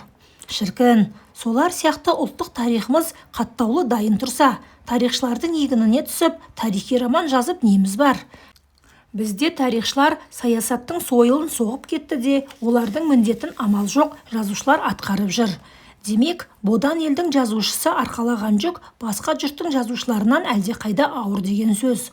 Ұлт азаттығы үшін, оның тілі мен ділі үшін күресетінде, қуғын сүргін, репрессия бола қалса, алдымен құрбандыққа шалынып, басын беретінде сол жазушылар. Ал адамдар соны біле тұра, осы бір қатерлі жолды неге таңдайды? Біздіңше оның әртүрлі себебі бар. Біріншісі, бойға біткен талант ырық бермей, осы жолға еріксіз итермелейді. Екінші себеп, өз халқына деген шексіз сүйіспеншілік. Ұлтын жақсы сүйген адам ғана осындай құрбандыққа бара алады. Жазушылықты табыс табудың, абыройға жетудің оңай жолы деп, өзін де, өзгені де сорлатып жүргендерді мен бұған қоспаймын. Тағдырдың бұйрығы шығар, Құдай менің маңдайыма да осы бейнетті жазыпты. Бұрын бір айтқанымдай, гимназияны бітірген кезде кез келген ғылымды қуып кетуге мүмкіндігім бар еді. Егер соңына түссем, менен белгілі математик, не тәп-тәуір физик, әлде химик шығар ма еді. Алайда соның бәрін жинап қойып, осынау болашағы неғайбіл, тағдыры тайғақ жолға түстім. Өкініш жоқ. Егер өмірді қайта бастауға тура келсе, бәрібір осы жолды таңдар едім.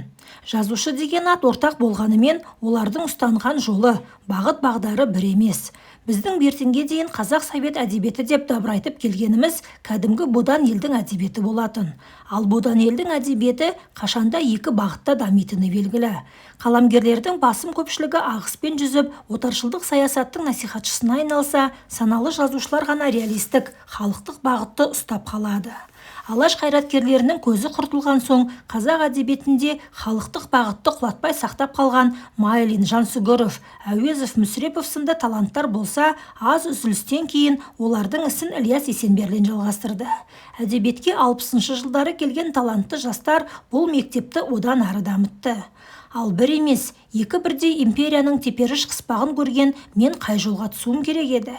Егер мен өзімді Әуезов мектебінің түлегі санасам, оған мені бір қиырдан тағдырдың өзі бастап әкелген. Айтсам-ау деген ақиқатым, ақтарсам деген мұң шерім барды. Менің Аполлоным кекті ашу деп Жан-Жак Руссо айтқандай, басым толы идея, кеудем толы кек болатын. Соларды қағаз бетіне түсіріп, шым-шымдап шер тарқату өмірлік қажетіме айналған. Қазақстанға келіп, қайыс ноқтаның орнына темір ноқта кигеннен кейін де ешкім менің маңдайымнан сипаған жоқ. Екі империя тұсында да саяси жақтан сенімсіз, үкіметке қадырсыз жағдайда ғұмыр кештім. Тағдыр әу бастан-ақ біздің маңдайға шен алып шекпен киюді жазбаған. Басқалар сияқты таққа таласу, мансап қызықтау дегендер менде атымен болған жоқ. Қайта соның өзі жақсы болды ма деймін. Қашанда жазушының қаламын қайрап, жігерін жанитын бір күш есе қайтару. Мен көздеген нысанама тек жазу арқылы жететінімді жақсы білдім. Қаламнан басқа қару, қағаздан өзге өріс қалмаған. Ақ қағаз арым, қара сия қаным десем, артық айтқандық болмас. Өзекті өртеген егесте жоқ емес. Мені менсінбей жоғарыдан қарағандарға, намысымды таптап құрлағандарға өзімнің кім екенімді қалайда мойындатуым керек еді. Ызалы жүрек, долы қол, улы сия, ащы тіл. Не жазып кетсе жайы сол, жек көрсең де өзің біл деп, ұлы Абайдың өзі шамырқана серт ұстағандай. Басқа сенеріміз болмаған соң, бізде бар өшімізді қалам мен қағаздан алдық. Шын суреткер әдебиетке өз өмірбаянын, төл тақырыбын ала келетіні белгілі. Жазушыны концепциясы, стилі, қолтаңбасы дегендер осы тақырып ерекшелігінен туындайды. Алайда сол тақырыпты игерудің өзі біркелкі болмайды. Кейде болашақ шығарманың материалын тынымсыз ізденіс үстінде, құм арасынан кебек алтын сүзгендей тарих қойнауын ақтарып жүріп табатын болсаң, енді бірде тағдырдың асау толқыны сені өзімен бірге дөңгелетіп алып кетеді де, сол өзің куәсі болған сан алуан оқиғалар қолыңа еріксіз қалам ұстатады. Менің шығармашылық тәжірибем де осы жағдайдың екеуі де ұшырасты. Әдебиетке кім қандай дайындықпен келеді деген мәселе де өте маңызды нәрсе. Өткен жылы жұлдызда басылған Мұхтар Мағауиннің «Сүрлеу соқпақ» атты мемуарын оқып отырғанда бір фактіге қайран қалдым. Мұхтар университеттің соңғы курсында оқып жүрген балаң жігіт кезінде ақ болашақта жазам деген шығармаларының тақырыбын бір дәптерге тізіп қойыпты. Аз емес, 25 роман, 40 повесть, 100-ден астам әңгіме. Жазушы жылына бір мәрте алтын дәптер аталатын жаңағы кітабына қарайды екенде, кезегі келіп пісіп тұрған дүниелерді бір шетінен жаза береді екен. Соның ішінде қазақ прозасындағы ұлы романдардың бірі Аласапыран да бар. Ал жазу-сызу әдетіне енбеген көшпенділер арасында туып, жалынды жастық шағын қуғын сүргінде өткізген менің жағдайым оған ұқсамайтын еді. Менде ондай күні бұрын жасалған айқын жоспар болған жоқ. Әйтеуір қоржыным құр емес, бойымда біраз қазына барын сезетінмін. Соңғы рет қанды қақпаннан құтылып, шекарадан өткенде соңғы көштің алғашқы желісі, тағдырдың бұлыңғыр сұлбасы ғана ойда жүрген. Осы екеуін қағазға түсірсем, одан арғыны сұрамайтын халде едім. Бұдан басқа шығармалардың бәрі де бойға кейін бітті. Белгілі бір кезеңде өзімді не мазаласа, нені қажет деп тапсам, соны жазуға кірістім. Мұхтар «Сүрлеу соқпақтың» бір жерінде жазуға кедергі болған жайттерді, үстелге отыра алмаған күндері мен айларын тізіп көрсетіпті. Тіпті бір құдағиының амандаса келіп, жарым сағаттай уақытын бөліп кеткеніне ренжитіні бар. Нағыз жазушыға тән мінез. Соны оқығанда өзіме қатты жаным ашып кетті. Тәңірім-ай, ай емес, апта емес, тұтас жылдарым жылап кетіпті-ау. Қытайда қуғын сүргінде өткен жылдар. Бұл жақта ағайыннан қақпай көрген күндер, соңғы көшті шығара алмай Мәскеуге дейін ат сабылтқан айлар. Егер соның бәрі пайдаға асса, игілікке жұмсалса, қанша шығарма дүниеге келер еді. Алайда барға қанағат, жоққа салауат.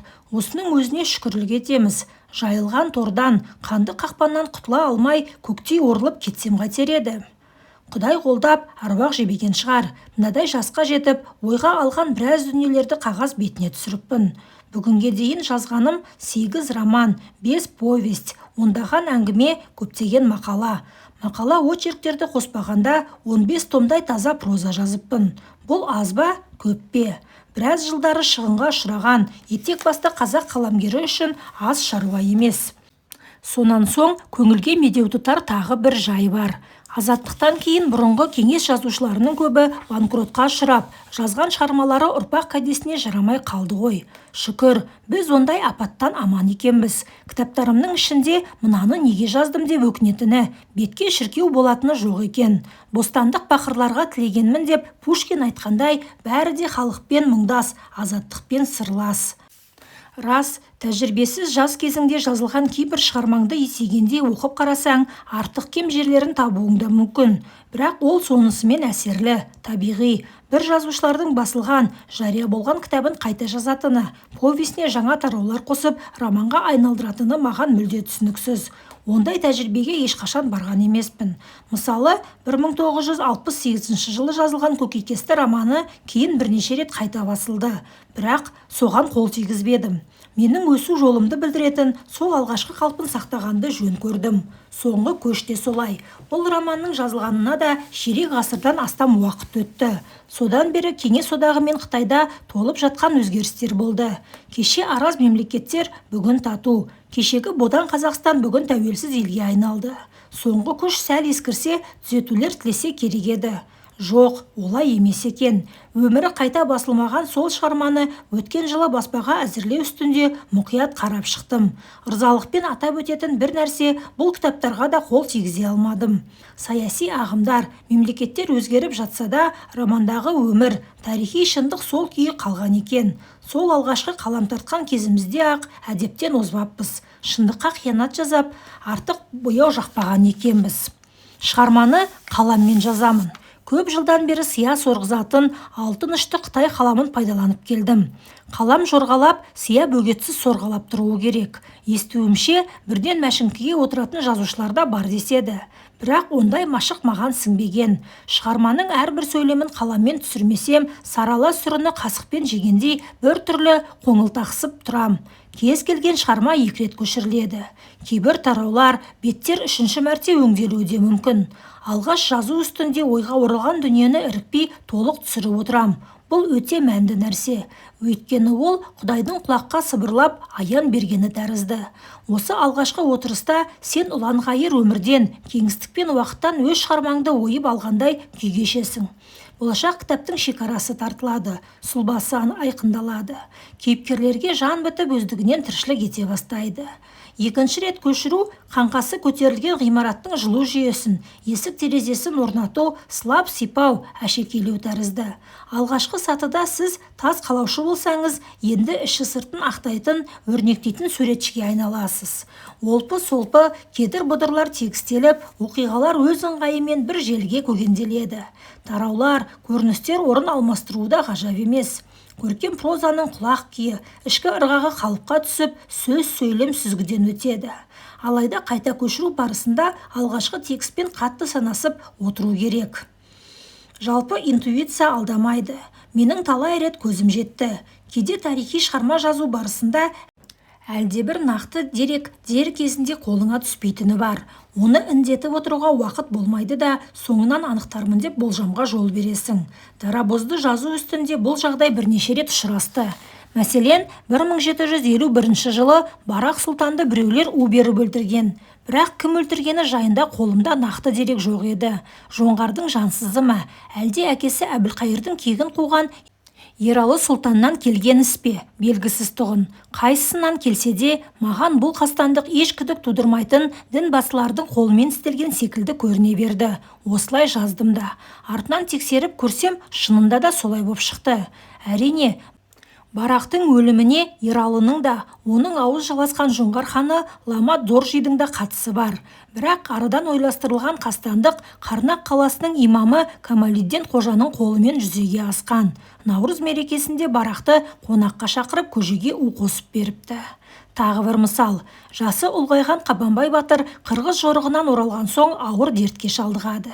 Егер бақытына қарай Әтеке жырықтың ұлы Қарабек келіп қалып, майданға шақырмағанда төсектен тұрмаған беті мерт болуы да мүмкін еді.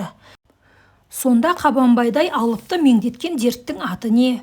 Өзі және ел жұрт тегіс құлақтанған, ұзаққа созылған науқас. Мен романның алғашқы нұсқасында жасынан қар жастанып, мұз төсенген батырдың дерті бүйрек ауруы болар-ау деп байламға келіп, сол ыңғайда жазып та қойғам. Көп ұзамай анықталды. Көне жырлардың бірінде Қабанбайдың белінен шойырылғаны, қуығы тұтылып, көп азап тартқаны айтылыпты. Шығарма аққа көшіріліп болған соң үстінен қаралып түбегейлі өңделуден өтеді. Сонан кейін ғана мәшіңкеге беріледі. Тасқа басылып, жазу айқындалған соң, өз шығармаңды енді сыншының, оқырманның көзімен қайта оқисың. Бұл кезеңде үлкен өзгеріс болмайды. Жекелеген сөз сөйлемдер ғана жаңа қырынан аунап түсуі мүмкін. Көркем шығарманың тілі туралы айтыр болсақ, жазушыға қойылатын басты шарт, сен ана тіліңнің айдынында өзіңді судағы балықтай еркін сезінуің керек. Тіл сенің еркіңе бағынып, икемуге көнетін болсын. Мұндай биікке көтерілмеген қаламгер ешқашан кемелдікке жете алмайды. Бір сөзбен айтқанда, жазушы деген кім десеңіз, ол ана тілінің бар байлығын бойына сіңірген адам. Алайда тіл байлығы дегеніміз естіген білген сөздеріңді орынды орынсыз тықпалай беру емес, ол енді шеберлікке ұласу керек. Тіл шеберлігі, стиль сұлулығы текстегі бар сөйлемдерге ғана емес, жол арасындағы жазылмайтын жолдарға да байланысты. Оқырманды жалықтырып жіберетін көп сөзді мылжың кітапты қайдан шығады дейсіз. Оның түп төркіні нені жазып, нені жазбау керектігін ажыратпайтын талғамсыздықта жатыр. Суреттеу дегеніміз кейбіреулер ойлап жүргендей ұсақ түйекті тәптіштеп тізе беру емес, деталь, штрихтарды дәл ойната білуде. Шеберлікте шек жоқ. Шығармада бір-бірінен туындайтын оқиғалардың әсем үйлесім тауып, бұдырсыз жымдасуы, формалық гармония, тараулардың тепе-теңдігі, осының бәрі де көркемдікке қызмет етеді. Бәрін айтты, бірін айт. Көркемдіктің ең басты таразысы шынайылық. Оқиға шынайылығы, сезім мен сурет шынайылығы. Бір сөзбен айтқанда, өмір шындығының өзі. Дүниеде табиғаттың өзінен көркем нәрсе жоқ. Өмір шындығына неғұрлым жақындаған сайын көркемдік биігіне көтеріле бересің. Сенің әр сөзің, әр суретің оқушы көңілінде күдік қалдырмай иландырып отыруы керек. Шындық бұрмаланған, оқырман иланбаған жерде құр ділмәрлықтан, жылтыраған көбік сөзден ештеңе шықпайды. Оқырман қауым сенің өзге кемшіліктеріңді кешіруі мүмкін, бірақ өтірік айтқаныңды әсте кешірмейді. Ендігі бірер сөз жазудың қиындығы, шабыт пен бап, уақыт пен орын туралы. Бұлардың бәрі де жазушы үшін аса мәнді нәрселер. Шабыт дегеніміз бір іске кірісер алдындағы ықылас, еңбекке деген құлшыныс қой. Белгілі бір идея, айтылмай келген ақиқат қалтырыста қалған өмір көріністері сіздің рухани қажетіңізге айналып, ой қиялыңызды билеп алған кезде, енді соны қағазға түсірсем деп армандайсыз. Келе-келе оны жазбай тұра алмайтын халге жетесіз. Меніңше, шабыт дегеніміз осы. Осыдан келіп тағы бір қажеттілік туады. Жазу үшін бап керек. Бап дегеніміз алаңсыздық, тыныштық, оңашалық. Өнімді, сапалы жұмыс істеймін деген адамға осы үшеуінің болуы міндетті. Бұларсыз қалың шудың арасында, кафеде, пойызда, бала-шағаның ортасында отырып та жаза беретін қаламгерлер болған деседі. Бірақ ол жетіскендіктен емес, амалсыздың күні. Әйтпесе, оңаша бөлмеде, өзің үйренген үстелде алаңсыз отырып көсілгенге не жетсін. Жавахарлал Неру өзінің дүние тарихына көзқарас атты 3 томдық кітабын түрмеде отырып жазыпты. Мұнда да оңашалық пен тыныштық пайдаға асқанында күмән жоқ. Алғашқы жылдары менде бап таңдауға мүмкіндік болмады. Жеке кабинет түгіл, дені дұрыс пәтеріміз де жоқ еді. Кейін баспаналы болған кезде де үйіміз тар, балалар жас болды. Күндіз кеңседе қызмет істейтін кезіміз. Күнделікті жұмыстан кейін балалар дамыл тапқан соң түннің бір уағына дейін отыруға тура келді. Жас едік, қуатты едік. Ұйқының денсаулықтың есебінен жазып жүрдік. Бұл қиындықтан құтылып, белгілі бір жүйеге түскенім соңғы 20 жылдың айналасы. 1981 жылы кеңсе қызметін тастап басыма бостандық алдым. Балалар үлкейді, үйіміз кеңейіп, жеке кабинетке қолымыз жетті. Аса қауырт жұмыс кезінде қонақ қопсыдан қашып, жазушылардың шығармашылық үйіне баратын болдық. Өз билігім өзіме тигелі белгілі бір мерзімде күндіз жазамын. Таңертең сағат 9:30-10 шамасында үстелге отырсам, жұмыс уақыты түскі 2-ге, кейде 4-5-ге дейін созылуы мүмкін. Күніне 4 бет, немесе 5-6 бет жазылса, үлкен олжа. Қолым жүрді екен деп, өзіңді одан ары қыстауға болмайды. Көлемді роман жазған адам алыс сапарға шыққан жолаушы сияқты. Көлігіңді қинамай, атыңды болдыртып алмай, біркелкі жүріспен ілгері жылжи беруің керек. Үлкен шығарма сенің бойыңдағы бар қуатты сығып алады. Біраз уақытқа дейін қағазға қарай алмай жүресің. Мұндайда жазуды ұмыттыратын жақсы демалыс керек. Мен кезекті кітапты бітірген сайын бала шағамды ертіп алып, Қырым, Кавказдағы демалыс орындарына барып жүрдім. Қара теңіз жағасындағы Ялта, Көктөбел, Гагра, Пицунда деген жерлерде жазушылардың шығармашылық үйі болды. Соларға алма-кезек баратын едік. Қара теңізден жалықсақ, Балтық бойындағы Бұбылдыға тартып кететінбіз. Теңіз жағасы рақат, ыстық күн, ыстық құм, шалқыған теңіз. Ондайда қағаз қалам болмайды. Ай бойы ұлдарыммен асыр-сап жағалауда жүретінмін. Шаршағанның басылып, жұқарған жүйке орнына түседі. Енді қайта айналып келде, кітабыңды жаза бер. Кеңес өкіметтің жазушыларға жасаған бір қамқорлығы осы еді. Обалы кәнеки, оның да қызығын көрдік. Жазушылық о баста табиғат берген, туа біткен қасиет болғанымен, шын шеберлікке азапты ауыр еңбекпен, мол тәжірибе, машықпен жетесің. Бірақ ол тәжірибе артқан сайын шығарма жазу оңайлай береді деген сөз емес. Жазушы көп бала көтерген ана тәрізді, әр баланың толғағы басқа. Әйткенмен, кемелдікке жеткен тәжірибелі жазушының жырынды аңшыға атқан оғы мүлт кетпейтін мергенге ұқсайтын жері тағы бар. Енді бұрынғыдай бос сандалыс, артық жүріс болмайды. Жілігі татымайтын нәрсеге оқ шығындамайсың. Ұзақ жылдық машық пен тәжірибе жұмысты өнімді әрі сапалы істеуге мүмкіндік береді. Мынандай бір аңыз бар. Аңыз емес, болған оқиға. Атақты суретші әйгілі миллионердің суретін қолма-қол сызып, ақысына $50,000 сұраған екен. Бұл қалай? Сіз бұл суретке небәрі 15-ақ минут жұмсадыңыз ғой, депті миллионер таң тамаша болып. Сонда суретші тұрып: қателесесіз, мырза. Сіз мәселенің байыбына бармай тұрсыз. Бұл сурет 15 минут емес, 40 жылдық еңбектің жемісі. Мен осынша тездікке жету үшін 20 жыл оқыдым, 20 жыл үзбей сурет салып, шеберлігімді жетілдірдім деген екен. Сол айтқандай, жазушы шын кемелдікке жету үшін азапты ауыр жолдан өтеді. Әрине, қалың оқырманның онымен ісі жоқ, қолындағы дайын кітапты ғана біледі. Ал кітаптың қандай машақатпен дүниеге келетінін түсінетіндер некен саяқ. Жазушылықтың өте қиын болатын тағы бір себебі ол жалғыздардың кәсібі. Оған ешкім көмектесе алмайды. Ең жанашыр жақын, дос жараны да қиналғанда бір жол жазып бермейді. Көкте Құдай, жерде жазушы ғана жалғыз. Кеңес заманында өзге кәсіптің бәрін біріктіріп ұжымдастырғанда соған көнбеген осы жазушылық қана. Ұжымдаспақ түгіл, мен кейде шығарманы бірлесіп жазатын авторларды түсінбеймін. Бұл бейнелеп айтқанда екі қатын бірігіп, бір баланы тапқандай күлкілі нәрсе. Сыр сипаты жағынан сонау Гомер заманынан бері уақытқа бағынбаған, еңбек құралы өзгермеген бірден бір көне кәсіп те жазушылық. Өнер ғылым дамыған сайын өзге шаруаның бәрі жеңілденді. Бұл күнде барлық жұмыс техникамен атқарылады. Ал жазушының негізгі құралы сол баяғы қағаз бен қалам. Жаңа техника кітапты сапалы әрі тез басып шығаруы мүмкін, бірақ жазуға көмектесе алмайды. Мәшіңкеге басыңыз, компьютерге түсіріңіз, бәрібір түпнұсқа жазушының қолынан шығуы керек. Жазушыдан гөрі қазір техниканың пайдасын әншілер, суретшілер, музыканттар көріп жүр. Егер микрофонды алып тастаса, қазіргі әншілердің бірталайы ән айтуды қояр еді. Өз бойына көп құпия жинаған, тылсым сырлары мол жазушылық өнерді басқа біреуге үйрете алмайтының секілді, оны балаңа, не туысыңа мұраға қалдыру да мүмкін емес. Сондықтан мен ұлдарым мектеп бітіріп, өздеріне мамандық таңдай бастағанда, обалы кәнеки, бәрі де медальмен бітірді.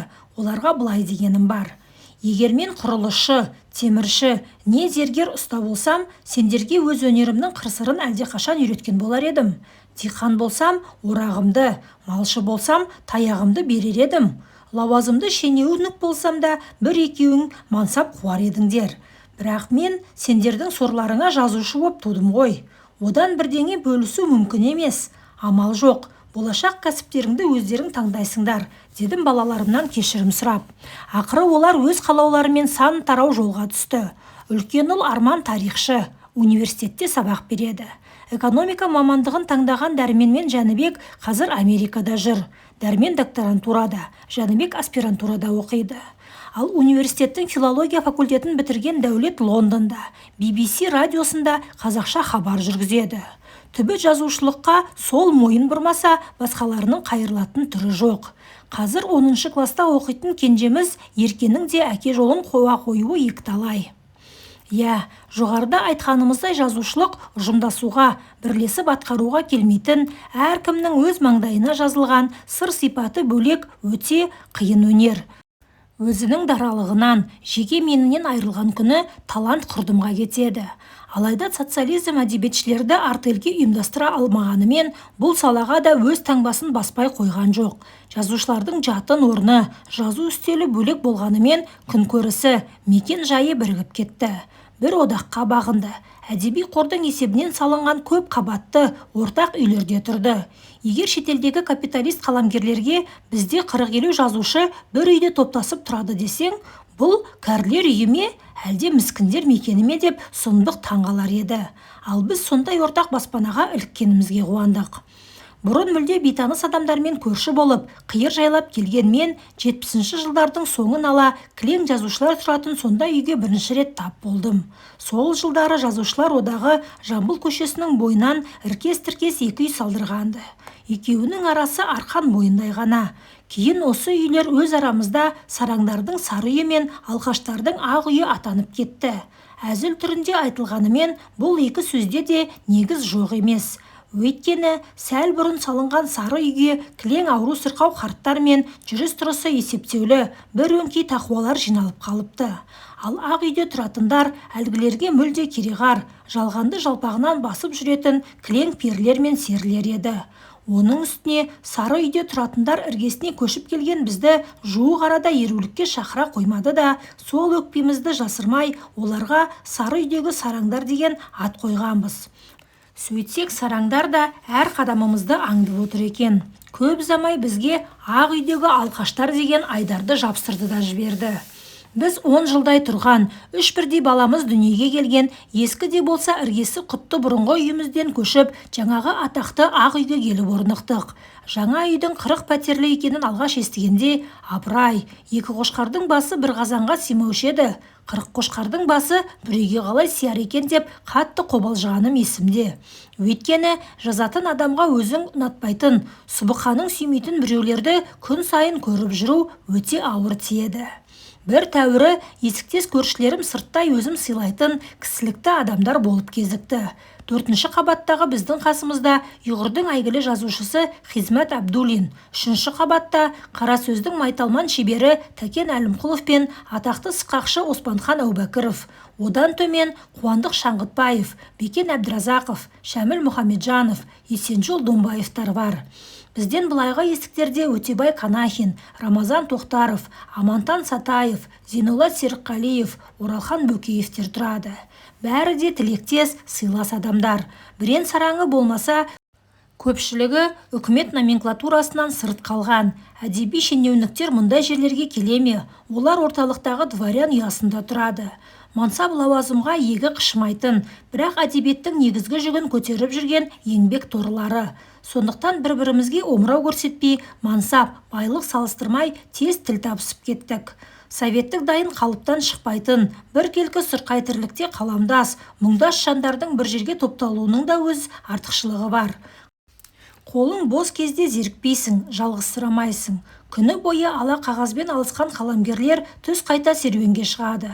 Жаз күндері кешкі суатқа құлаған арқардай таяу маңдағы сыраханаға ошарылады. Кейде көршілердің көңілі үшін олардың тобына мен де қосыламын. Не айтылмайды мұндай бас қосуларда. Хизметтің қызықты анекдоттары, Оспанханның қағытпа қалжыңдары, күлкіден езуіңіз жиылмайды. Мен кейде бір нәрсеге қайран қалам. өзіңмен замандас, күні кеше бірге жүрген адамдар көз алдыңда өліп таусылады екен ғой. Ақ үй мен сары үйдегі көп жазушылар қазір арамызда жоқ. Кәрілігі жетіп, дүниеден армансыз өткендері де, 50-ден асар аспаста жас кеткендері де бар. Сол екі үйдегі 50-60 жазушыдан қазір жер басып, аман жүргендері 20-ға тола ма, толмай ма? Біз көршілер тату-тәтті тұрғанымызбен одақтың төңірегінде тыныштық болмайтын. Жазушыларды кіріптарлыққа душар етіп, ортақ астаудан жем жегізіп қойған соң, олардың арасында талас-тартыс, қызғаныш, күншілдік қозбай тұрмайды. Пәтер бөлісу, баспананың жоспарына ену, сыйлық алу, басқарма мүшелігіне өту, әртүрлі әдеби сапарлар мен 10 күндіктерге қатысу кезінде одақтың айналасында үнемі көкпар қызып жатады. Қызғаныштан, іштарлықтан туатын мұндай талас тартысты көбінше қосақ арасында күн көріп жүрген талантсыз жолбереккелер қыздырады. Күншілдік дертіне шалдыққандар кейде ашық қастыққа дейін барушы еді. 90-шы жылдардың басында мынандай сұмдық оқиға болды.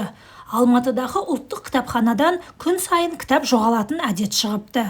Кітап болғанда таяуда жарық көрген, жұрт сөреден алып жабыла оқып жатқан су жаңа әдеби кітаптар.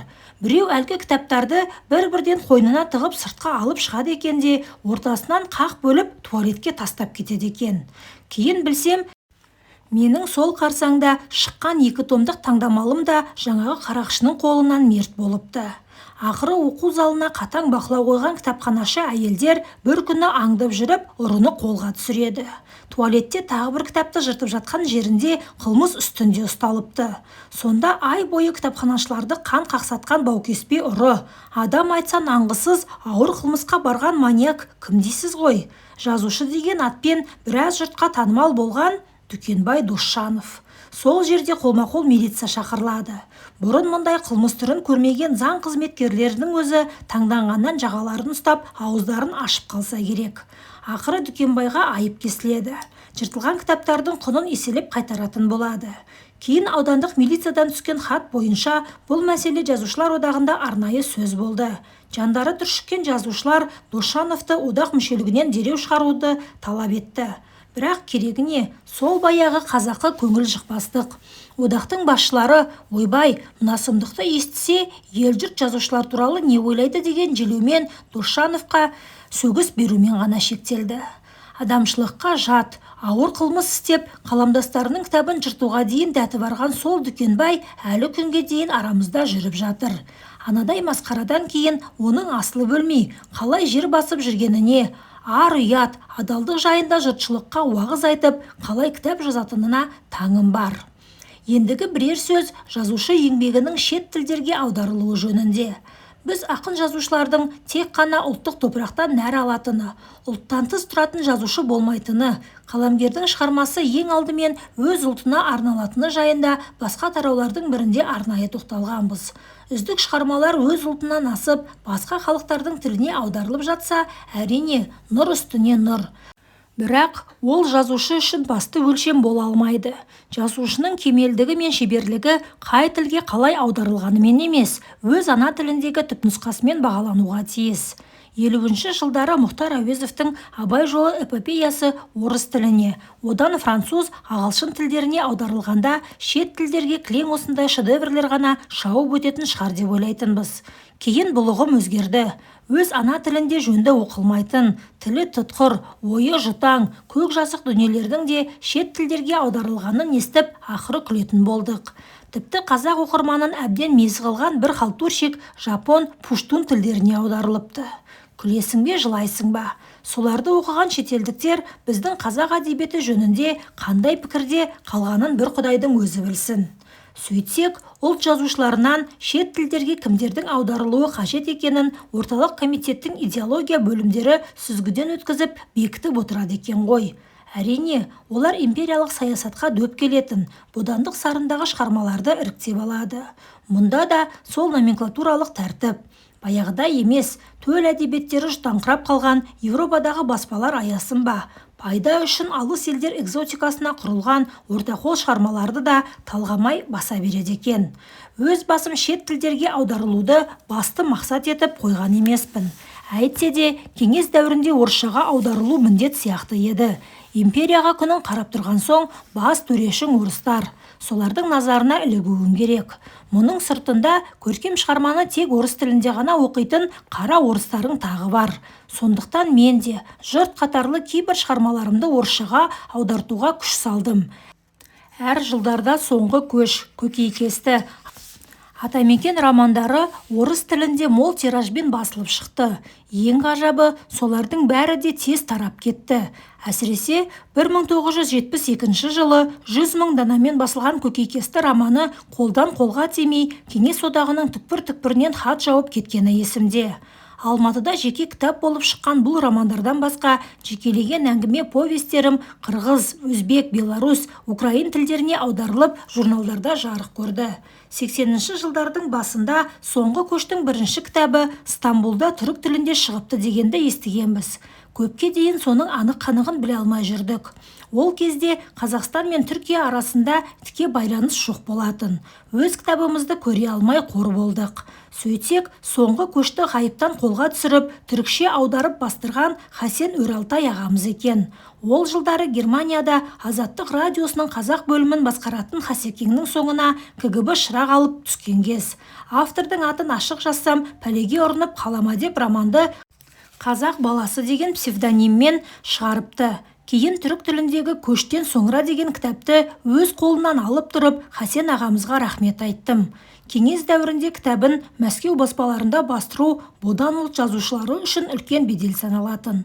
Ондайлар бүкіл одақтық аренаға шықтық десіп, алшаң-алшаң басар еді.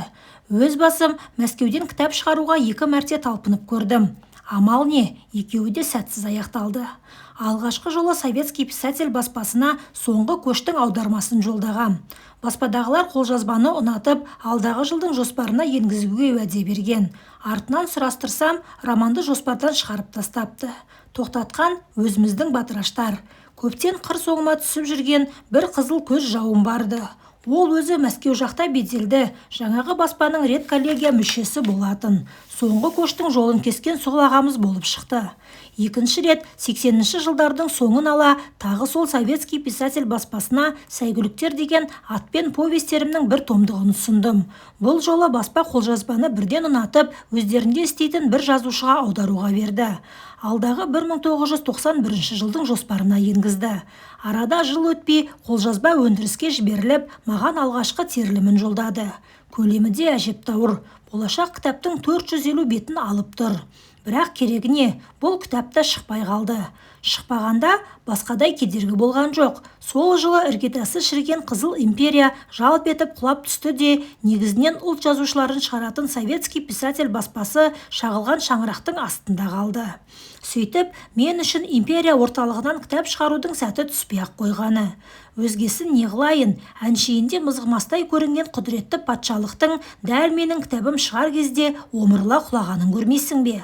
Бірақ ол үшін өкінгеніміз жоқ. Біраз уақытымыз зая кетсе де, бостандықтың садақасы дедік те қойдық.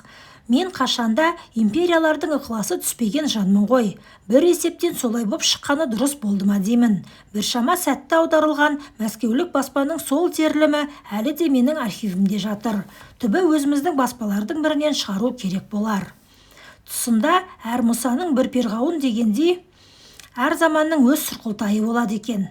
Бодандықтан құтылып, бостандық таңын тойлар тойламастан жабайы нарықтың жағадан алып тұрғаны мынау. Шетелге жиі баратын біздің шенеуніктер дамыған капиталистік елдердегі тәртіпті ат үсті көріп қайтады да, оны осында әкеліп орната салғысы келеді.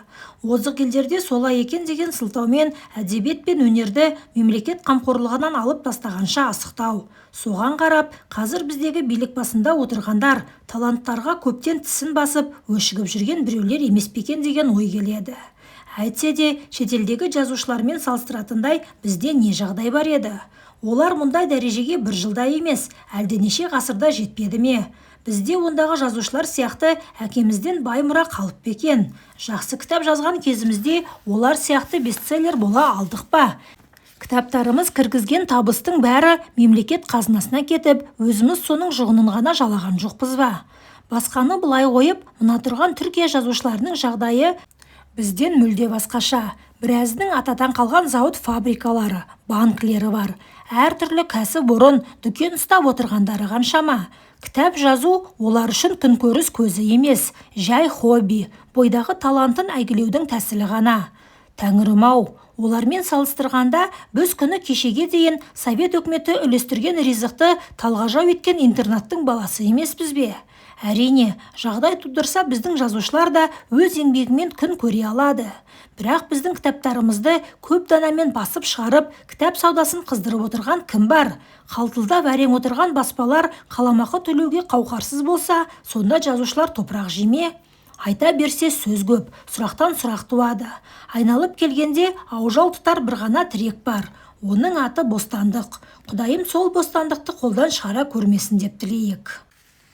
Жалпы қай қоғамда да жазушы арқалайтын жүк жеңіл болмаған. Ал қазақ сияқты бодан елдің жазушысы болуды Құдай енді басқа бермей-ақ қойсын. Мұнда не ұлтыңды, еліңді, жеріңді сатып, күнің үшін империяның сойылын соғуың керек. Не болмаса, қиын қылса дулығалы бас кетер деп, Мағжан, Жүсіпбек, Міржақыптар секілді әділет жолында қасқайып тұрып қалуың керек. Екеуі де оңай емес. Бұлай тартсаң бас кетеді, бұлай тартсаң ар ұятың аяққа басылады. Қазақ зиялысы осының екеуін де бастан кешірді. Ерлер мен ездердің енші бөліскен жері де осы тұс. Бірақ аспаннан мың бір пәле жауса да тіршілік тоқтамайды екен. Қаймағын қалқып, санасын сарқып отырса да, халықтың асыл сөзі құрыған жоқ, әдебиет сақталып қалды. Бір жағы тарихты жасай отырып, шындықтың бетін ашқанда, бостандықтың өлмес идеяларын өз замандастарына шым-шымдап жеткізген де жазушылар. Тағдыры қыл үстінде тұрған қазақ тілінің әупіріммен аман сақталуы да осы әдебиеттің арқасы. Біреулер КСРО сияқты құдіретті империяның бір оқ атылмай, ойламаған жерден жалп етіп құлап қалғанына осы күнге дейін қайран қалады. Керісінше, оның бұлай құлағанына емес, 70 жыл бойы қалай аман тұрғанына таң қалу керек.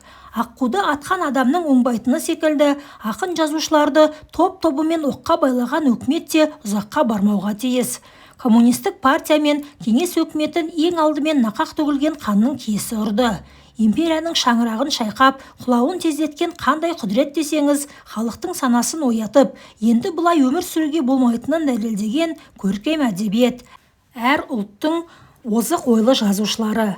Тәуелсіздіктің әр күні, әр таңында жазушылардың төгілген қаны, қалам ізі жатыр.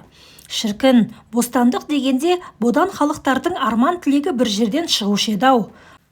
1988 жылдың жазында Қара теңіз жағасындағы Пицунда шығармашылық үйінде бала-шағаммен демалып жаттым. Осыдан бірер жыл бұрын Алматыда өткен желтоқсан оқиғасының жаңғырығы басылмай, қазақ даңқының өрлеп тұрған кезі. Сонда демалып жатқан өзбек, тәжік, украин, белорус жазушыларының арасында менің иығым асып жүрді. Бәрі маған қызыға қарайды. Желтоқсан дүрбелеңін қайта-қайта сұрап, тыңдаудан бір жалықпайды. Сондай әңгімелердің бірінде белорус жазушысы Олесь Адамович менің қолымды қысып: «Жарайсыңдар қазақтар, сендердің бір артықшылықтарың, төбелес кезінде кімге жұдырық жұмсауды жақсы білесіңдер ғой. Ал біз түрімізді ажырата алмай, кейде өз жұдырығымыз өзімізге тиіп жатады» дегені әлі есімде. Адамовичтің астарлы сөзінен ғана емес, ұшқындап жанып тұрған көзінен де бізге соншалық тілектес екені аңғарылып еді. Амал не, өз ұлтын жанындай сүйетін сол азамат бостандық таңын көре алмай дәл өлі арада қайтыс болды. Төңкеріс атаулы қашанда кереғарлықтан тұрады ғой. Біреу бейнетін көрсе, екінші біреулер жемісін жейді. Келін өзі келгендей, ұлдың өзі туғандай. Жіліктің майлы басын ұстаған шенеуніктер мен қалтайлы байлар қазір жазушыларды көзге ілмейтін болды. Қыран бүркіт түлкі алып жатса, бір қарға «сіз боп біз боп алдық қой» деп құйрық жағында қонып отыр дейді. Сол қарға қайта жөн білеме деймін. Мыналардікі одан да сорақы. Бостандықты бейне өздері орнатқандай, тәуелсіз демократиялық қоғамға әдебиет керек пе деп кергейтінін қайтерсің. Бірақ саяз ойлы сайқалдар мәселенің байыбына бармай қателесіп жүр. Әрқандай ұлт әдебиетсіз, өнерсіз өмір сүре алмайды. Көркем әдебиет халықтың рухани қуаты, түпке сақтаған ең соңғы қорғаныстарының бірі. Суға кетіп бара жатқанда қармайтын талы. Қазақты құрту үшін үстінен бомба тастаудың керегі жоқ.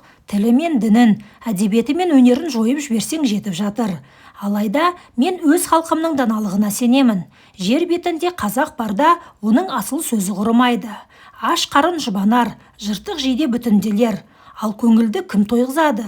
Басқаның бәрінен жеріп, тығырыққа тірелген кезде данышпан халқымыз өзінің талантты ұлдарын, рухани тіректерін қайтадан іздейтін болады. Тоят. Эпилог орнына. Әуелі Құдай, сонан соң аруақ қолдаған шығар. Басқан жолымыздың тым бұралаң, қиындығына қарамастан, бір шама ұзақ ғұмыр кешіппіз. Ала шұлына езуден енші бермек болып, ала қағазбен алысып жүргенде жасымыздың 60-қа толғанын да аңдамай қалыппыз. Жасың ұлғайып, шар тартқаныңды тойлау шарт емес. Әйтсе де қалыптасқан үрдіс, салт сана бар. Қатардан қалмай мүшел жасты атап өтуге тура келді. Қазақстан жазушылар одағы мен Семей жұртшылығы бұл іске жыл басында ақ кірісіп кеткен. Ендігі билік солардың қолында. Мерейтой Алматыда басталып, облыста аяқталуға тиіс еді. Жұртқа мәлім, менің туған күнім 24 сәуір. Көктемнің көк-өзек шағы ғой. Облыс басшылары той мерзімін күн жылынып, жер кеңіген жаз айларына шегіндірейік деген тілек білдіріпті. Оған келістік. Бірақ газеттерде мен туралы мақалалар алдын ала шығып жатты. Ағалар ақ жол тілеп, інілер ілтипат білдірді. Қаламдас дос жаран көңілде жүрген сөздерін айтты. Жақсы сөзге жан семіреді. Мен түгіл ұлы Әуезовтің өзі 60 жасын тойлағанда, осынау мақтау-мадақтаумен ресми мойындауды мен күткелі қашан деген екен. Аш өзекке түсе жаздаған жылы лебіздерді біз де көпсінбей көтеріп алдық. Алматыдағы той салтанаты 1996 жылдың 21 маусымында Мұхтар Әуезов атындағы академиялық театрда өтті. Халықтың ықыласында шек болған жоқ. Әншейінде жартылай бос қалатын театрдың кең залы мен балкон, лоджияларынан орын жетпей, кейін келгендер түрегеп тұрды. Жазушыға бұл да бір сын. Қанша оқырманың барлығы, көпшіліктің саған деген ықыласы осындайда біледі. Мен бәйбішемді қасыма алып, сахна төрінде отырмын. Жиналысты Атамұра корпорациясының президенті Мұхтар Құл-Мұхаммед басқарды. 1962 жылы Шәуешектен ел ауғанда Мұхтар аяғын енді басқан 2 жасар бала екен. Ел кенелді, төл теңелді деген осы. Құдайдың мұнысына да шүкіршілік. Байқаймын, жиналған жұрт бір нәрсені күтетін секілді. Әдетте президент Назарбаев мұндай мүшел тойларда әдебиет пен өнердің көрнекті қайраткерлеріне арнайы хат жолдап құттықтайтынды. Бұл жолы қалай болады? Сондай хат келді ме? Көпшілік соны білгенше асығып отыр. Шөміштен қағылып үйренген басымыз бәріне де дайын едік. Жоқ, елбасымыз елеусіз қалдырмаған екен. Әсем папкаға салынған құттықтау хат жолдапты. Ол хатты жиналыс басталар алдында жазушылар одағының төрағасы Қалдарбек Найманбаев оқып берді. Президенттен күнде хат ала бермейміз ғой. Тарихи құжат ретінде бұрын баспа бетін көрмеген сол хаттың текстін келтіре кетейін. Құрметті Қабдеш Жұмаділұлы, сіз қазақтың көркем сөзіне, әсіресе тарихи роман жанрына елеулі үлес қосып келе жатқан көрнекті жазушылардың бірісіз. Әдебиетте бұрын сүрлеу салынбаған тың тақырып ала келген, қазақ прозасын байытқан белгілі суреткерсіз. Оқырман қауым шетелге ауған қандастарының тағдырымен алғаш рет сіздің романдарыңыз арқылы танысты. Тағдыр романы Абай атындағы мемлекеттік сыйлыққа ие болса, соңғы көш дилогияңыз Мұхтар Әуезов атындағы әдеби сыйлықты жеңіп алып, қазақ әдебиетінің алтын қорына қосылды. Сіз 60 деген асқарлы асуға әбден кемелденген шығармашылық бабыңызда, шабытты шағыңызда келіп отырсыз. Оған Дарабоз атты қос томды тарихи романыңыз толық дәлел бола алады. 18 ғасырдағы жоңғар шапқыншылығына қарсы ұлт азаттық соғысының даңқты қаһарманы Қабанбай Батырдың өмірі мен Абылай ордасының ішкі және сыртқы саясатын жан-жақты қамтып көрсеткен бұл роман жас ұрпақты отаншылдыққа тәрбиелейтін құнды шығарма деп білеміз. Бүгінгі заман тақырыбын игеруге де қосқан үлесіңіз қомақты. Соңғы жылдары жазған роман повестеріңіз, тәуелсіздік талаптарын сөз ететін парасатты мақалаларыңыз оқырманға олжа салған, ойлы да орамды еңбектер. Құрметті Қабдеш Жұмаділұлы, сізді 60 жасқа толған мерейтойыңызбен шын жүректен құттықтай отырып, өзіңізге денсаулық, шығармашылық табыс, отбасыңызға амандық тілеймін.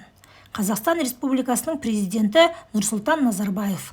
Алматы, 21 маусым 1996 жыл. Мен бұл хатты жиі босап, толқып тұрып қабылдадым. Жылы лебізге майда еріп кеткенімнен емес, сол сәт бүкіл өмірім көз алдыма келіп еді.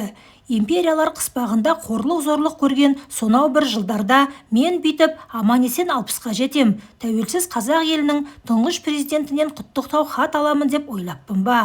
О тәңірім, бұған жеткізгеніңе мыңда бір тәуба. Жиналыс жалғасып жатты. Профессор Шериаздан Елеукенов жақсы баяндама жасады. Қаламдастардан Мұхтар Мағауин, Қалдарбек Найманбаев тағы басқалар құттықтау сөздерін айтты. Ақындар Тұманбай Молдағалиев, Жәркен Бөдешев, Иранбек Оразбаев, Несіпбек Айтовтар маған арнаған өлеңдерін оқыды. Қалалық үкімет, баспасөз министрлігі, басқа да мекеме басшылары құтты болсын айтып, сый-сияпат жасады. Ең соңында той иесіне сөз берілетін әдеті. Мен енді алғыстан басқа не айтам? Тіпті маған сөзде қалмағандай. Өзімді осыншама көкке көтерген халыққа арнайы хат жолдаған президентке ризашылығымды білдірдім. Осы залда отырған барша қауымға рахмет айта келіп, мен бір ғайыптың ісімен бұл күнге жеткен олжа адаммын дедім сөз соңында. Тағдырдың қатал қыспағында көктей орылып кетуім де мүмкін еді. Дүниеге келер ұрпақтың, жазылатын кітаптардың көретін жарығы бар шығар. Өмірім қыл үстінде тұрған талай қатерден аман қалдым. Бала жастан көксегенім Алаш ұлының азаттығы еді. Құдай оны көруге де нәсіп етті. Бақыт дегеніміз ойға алған арманның жарым жартылап болса да іске асуы ғой. Ендеше бүгін мені арманына жеткен ең бақытты адам деп есептеңіздер. Той дастархансыз болмайды. Ертеңінде 200-дей адамға үстел жасап, қаламдас қауымға, жора жолдасқа дәм татырдық. Алдағы аптада Семей өңіріне жол тартуымыз керек.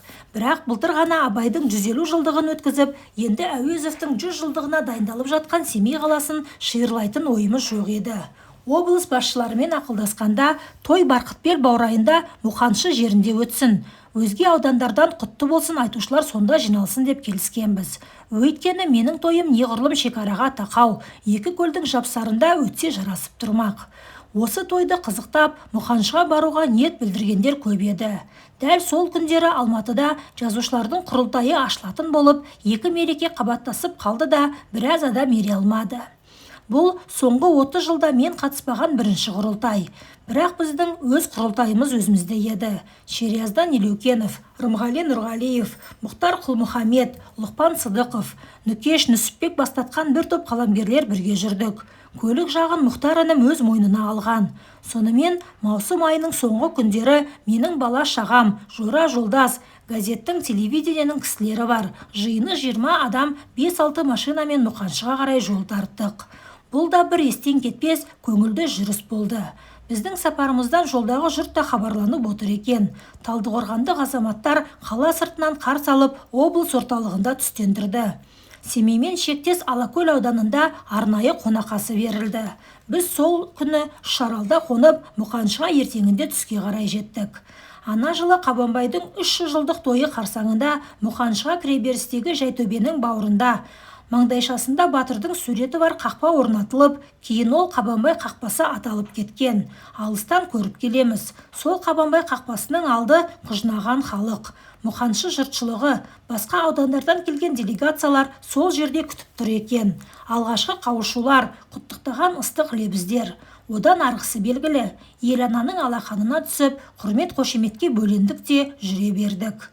Бұл ел дәулеті ортайып, жабайы нарықтың жағадан алып тұрған кезі болатын.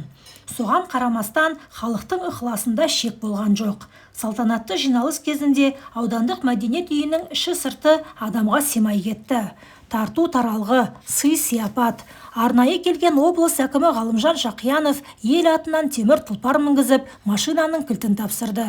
Бұдан басқа әр ауданнан әкеліп, мінгізіп жатқан атта есеп жоқ. Менің өзіме, қасымдағы жолдастарыма мінгізген жылқының өзі бір айғыр үйірінен асып кетті-ау деймін. Шәуешектік бір жерлесім қыран бүркітін әкеліп тұр. Біздің де ел екенімізді, халық екенімізді айдай әлемге танытқан өзің едің. Бәріміз де саған қарыздармыз. Қолымда басқа ештеңем болмай тұр, мына қыранымды ал деп қиылады. Мен Барқытбелдің кешкіл бас қаншегірін қолыма қондырып, біраз қызықтап тұрдым да. Бүркітсізде тұра берсін. Кейін қансонарда келіп, түлкі қағамыз деп құсбегі жігітті зорға көндірдім. Бұл аудан бұдан бұрын Қабанбайдың, Әсеттің тойын өткізген. Көзі тірі азаматына арнап той жасағаны осы. Қатынсудың жағасына 30-дай үй тігіпті. Ат бәйгесі, жорға жарысы, әр түрлі ұлттық ойындар. Қай үйге кірсеңде көл көсір дастархан. Келесі күні Ақшоқыға қарай бет түзедік. Бұл мен үшін аса тебіреністі шақ еді. Өйткені Ақшоқы шекараның дәл түбінде, Шәуешектің желкесінде тұр. Облыс аудан басшыларының қонақтарды мұнда әкелуі тегін емес. Туған жеріне бір табан жақын деп мені осы топыраққа аунатпақ. Мұнда да үй тігілген, бие байланған. Ас та төк, жомарт бейілде қапы жоқ. Бір әредікте қасымдағы адамдарды Ақшоқының бөктеріндегі шекара сызығына алып бардым. Тарбағатай тауының жон арқасын жүргелеген шекара осы тұста түстікке кілт бұрылып, барлыққа қарай бет алады. Ұзыннан ұзақ созылған темір тор, асу бермес алабағандар.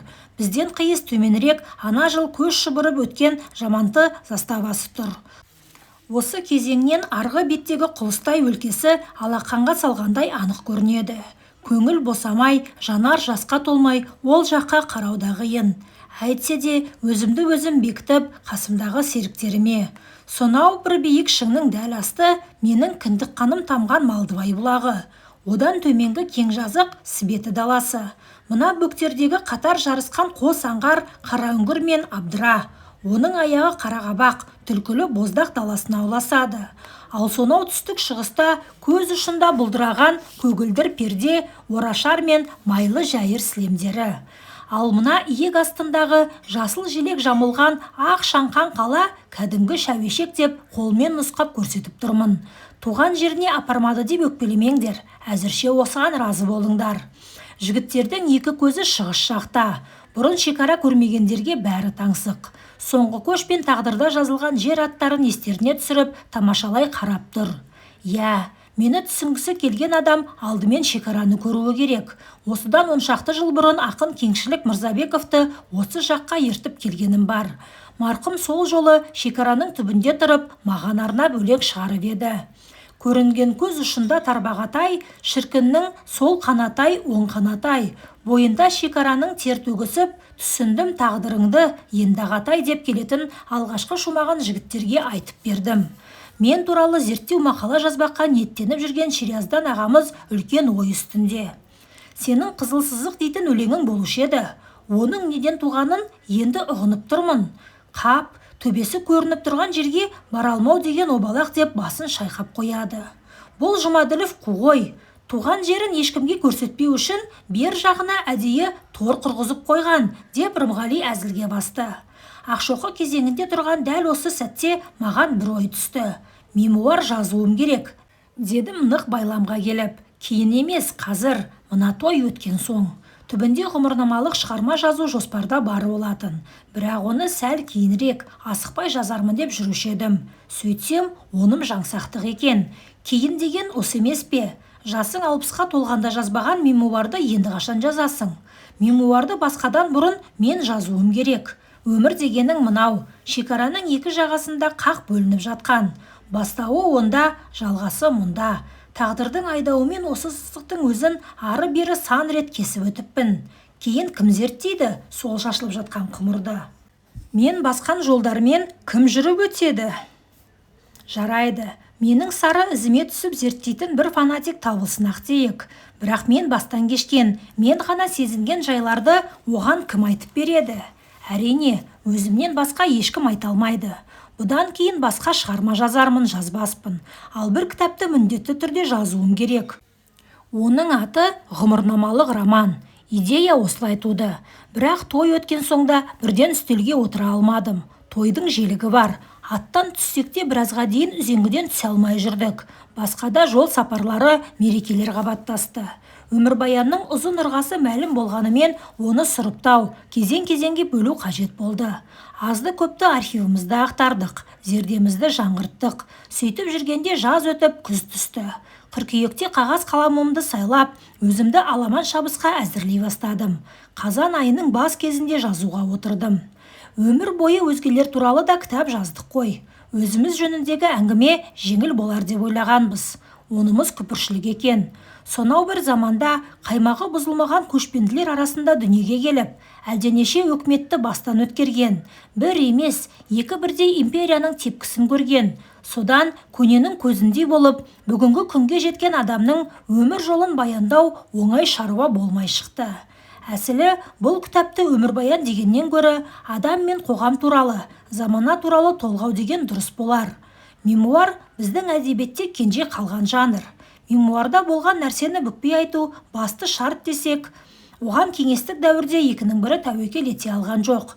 Күнделік жазу, жазысқан хаттардың түбіртегін сақтауда салтқа енбепті. Негізінен зердеге сүйенуге тура келді. Адам жанынан артық сүзгі жоқ. Қажеттісі есте қалды, қажетсіз ұсақ түйегі ұмытылды. Демек, бұл шығарманы естен кетпес сәттердің жиынтығы десе де болады. Өмір жолында қайырымды, жақсы адамдарды көп шыратыппын. Жақсылардың шарапаты тиіпті. Кесел-кесапаты деген кесірлер де аз болмапты. Солардың бәрі қаз қалпында қағазға түсті. Бастан кешкен жайларды сараптай келгенде көзім жеткен бір нәрсе, бұл өмірді жақсы деп мақтауға да, жаман деп даттауға да болмайды екен. Өмір сенің ырқыңа көнбейтін, ащысы мен тұщысы аралас, бас аяғы жоқ, шетсіз шексіз, таң ғажайып бір дүние. Сен оған соғып өтер қонақсың. Сөйте тұра бар ғұмырың күреспен, талас тартыспен өтетіні ғажап. Демек, тіршілік дегенің сыры толық ашылмаған ғажайыптар әлемі. Жазушылық өнерде сол ғажайыптардың бірі. Осының бәрін ой таразысына салып келдімде, бұл кітаптың атын таңғажайып дүние деп атадым. Міне, 60-тан асып, пайғамбар жасына да таяп қалыппыз. Алда қанша ғұмыр бар, ол жағы тағдырдың ісі. Қожа Ахмет Яссауи бабамыз пайғамбар жасына жеткен соң, бұдан артық жасағаным күнә болады деп жер астына түсіп жатып алған екен. Хақ жолына шын берілген ондай кісілерге теңелу қайда. Дегенмен, ендігі қалған ғұмырды олжа деп қарайтынымыз анық. Бұл жаста енді пәлен жұмыс бітірем, түген кітап жазам деп уәде беру артық болар. Бірақ бойда қуат, ойда сәуле бар кезде ала қағаздан аулақ кетпеспіз. Не бір қиын күндерде сүйеніш, серік болған жалғыз қару, қалам да әрқашан қолымызда болар. Ұлы қолбасы Қабанбай жасы 70-тен асқан соң, өмір бойы қан кешкенімде жетер, енді жорыққа аттанбаймын деп бір мезет ел ішінде байыз тапқан екен. Бірақ бір бүйірден жау шығып, ел намысы аяққа тапталғанда, ақ найзасын қайтадан қолына алған деседі. Құдайым сондай ереуілді күндерден сақтасын. Шындық үшін шырқырап отқа түсетін заман бізбен ақ кетсін. Ел іргесі тыныш, алашұлы аман болсын деп тілейік. Алла тағала адал еңбектің жемісін татуға, бала шағаның игілігін көруге жазсын. Әумин. 1996 жыл қазан, 1998 жыл ақпан. Соңы.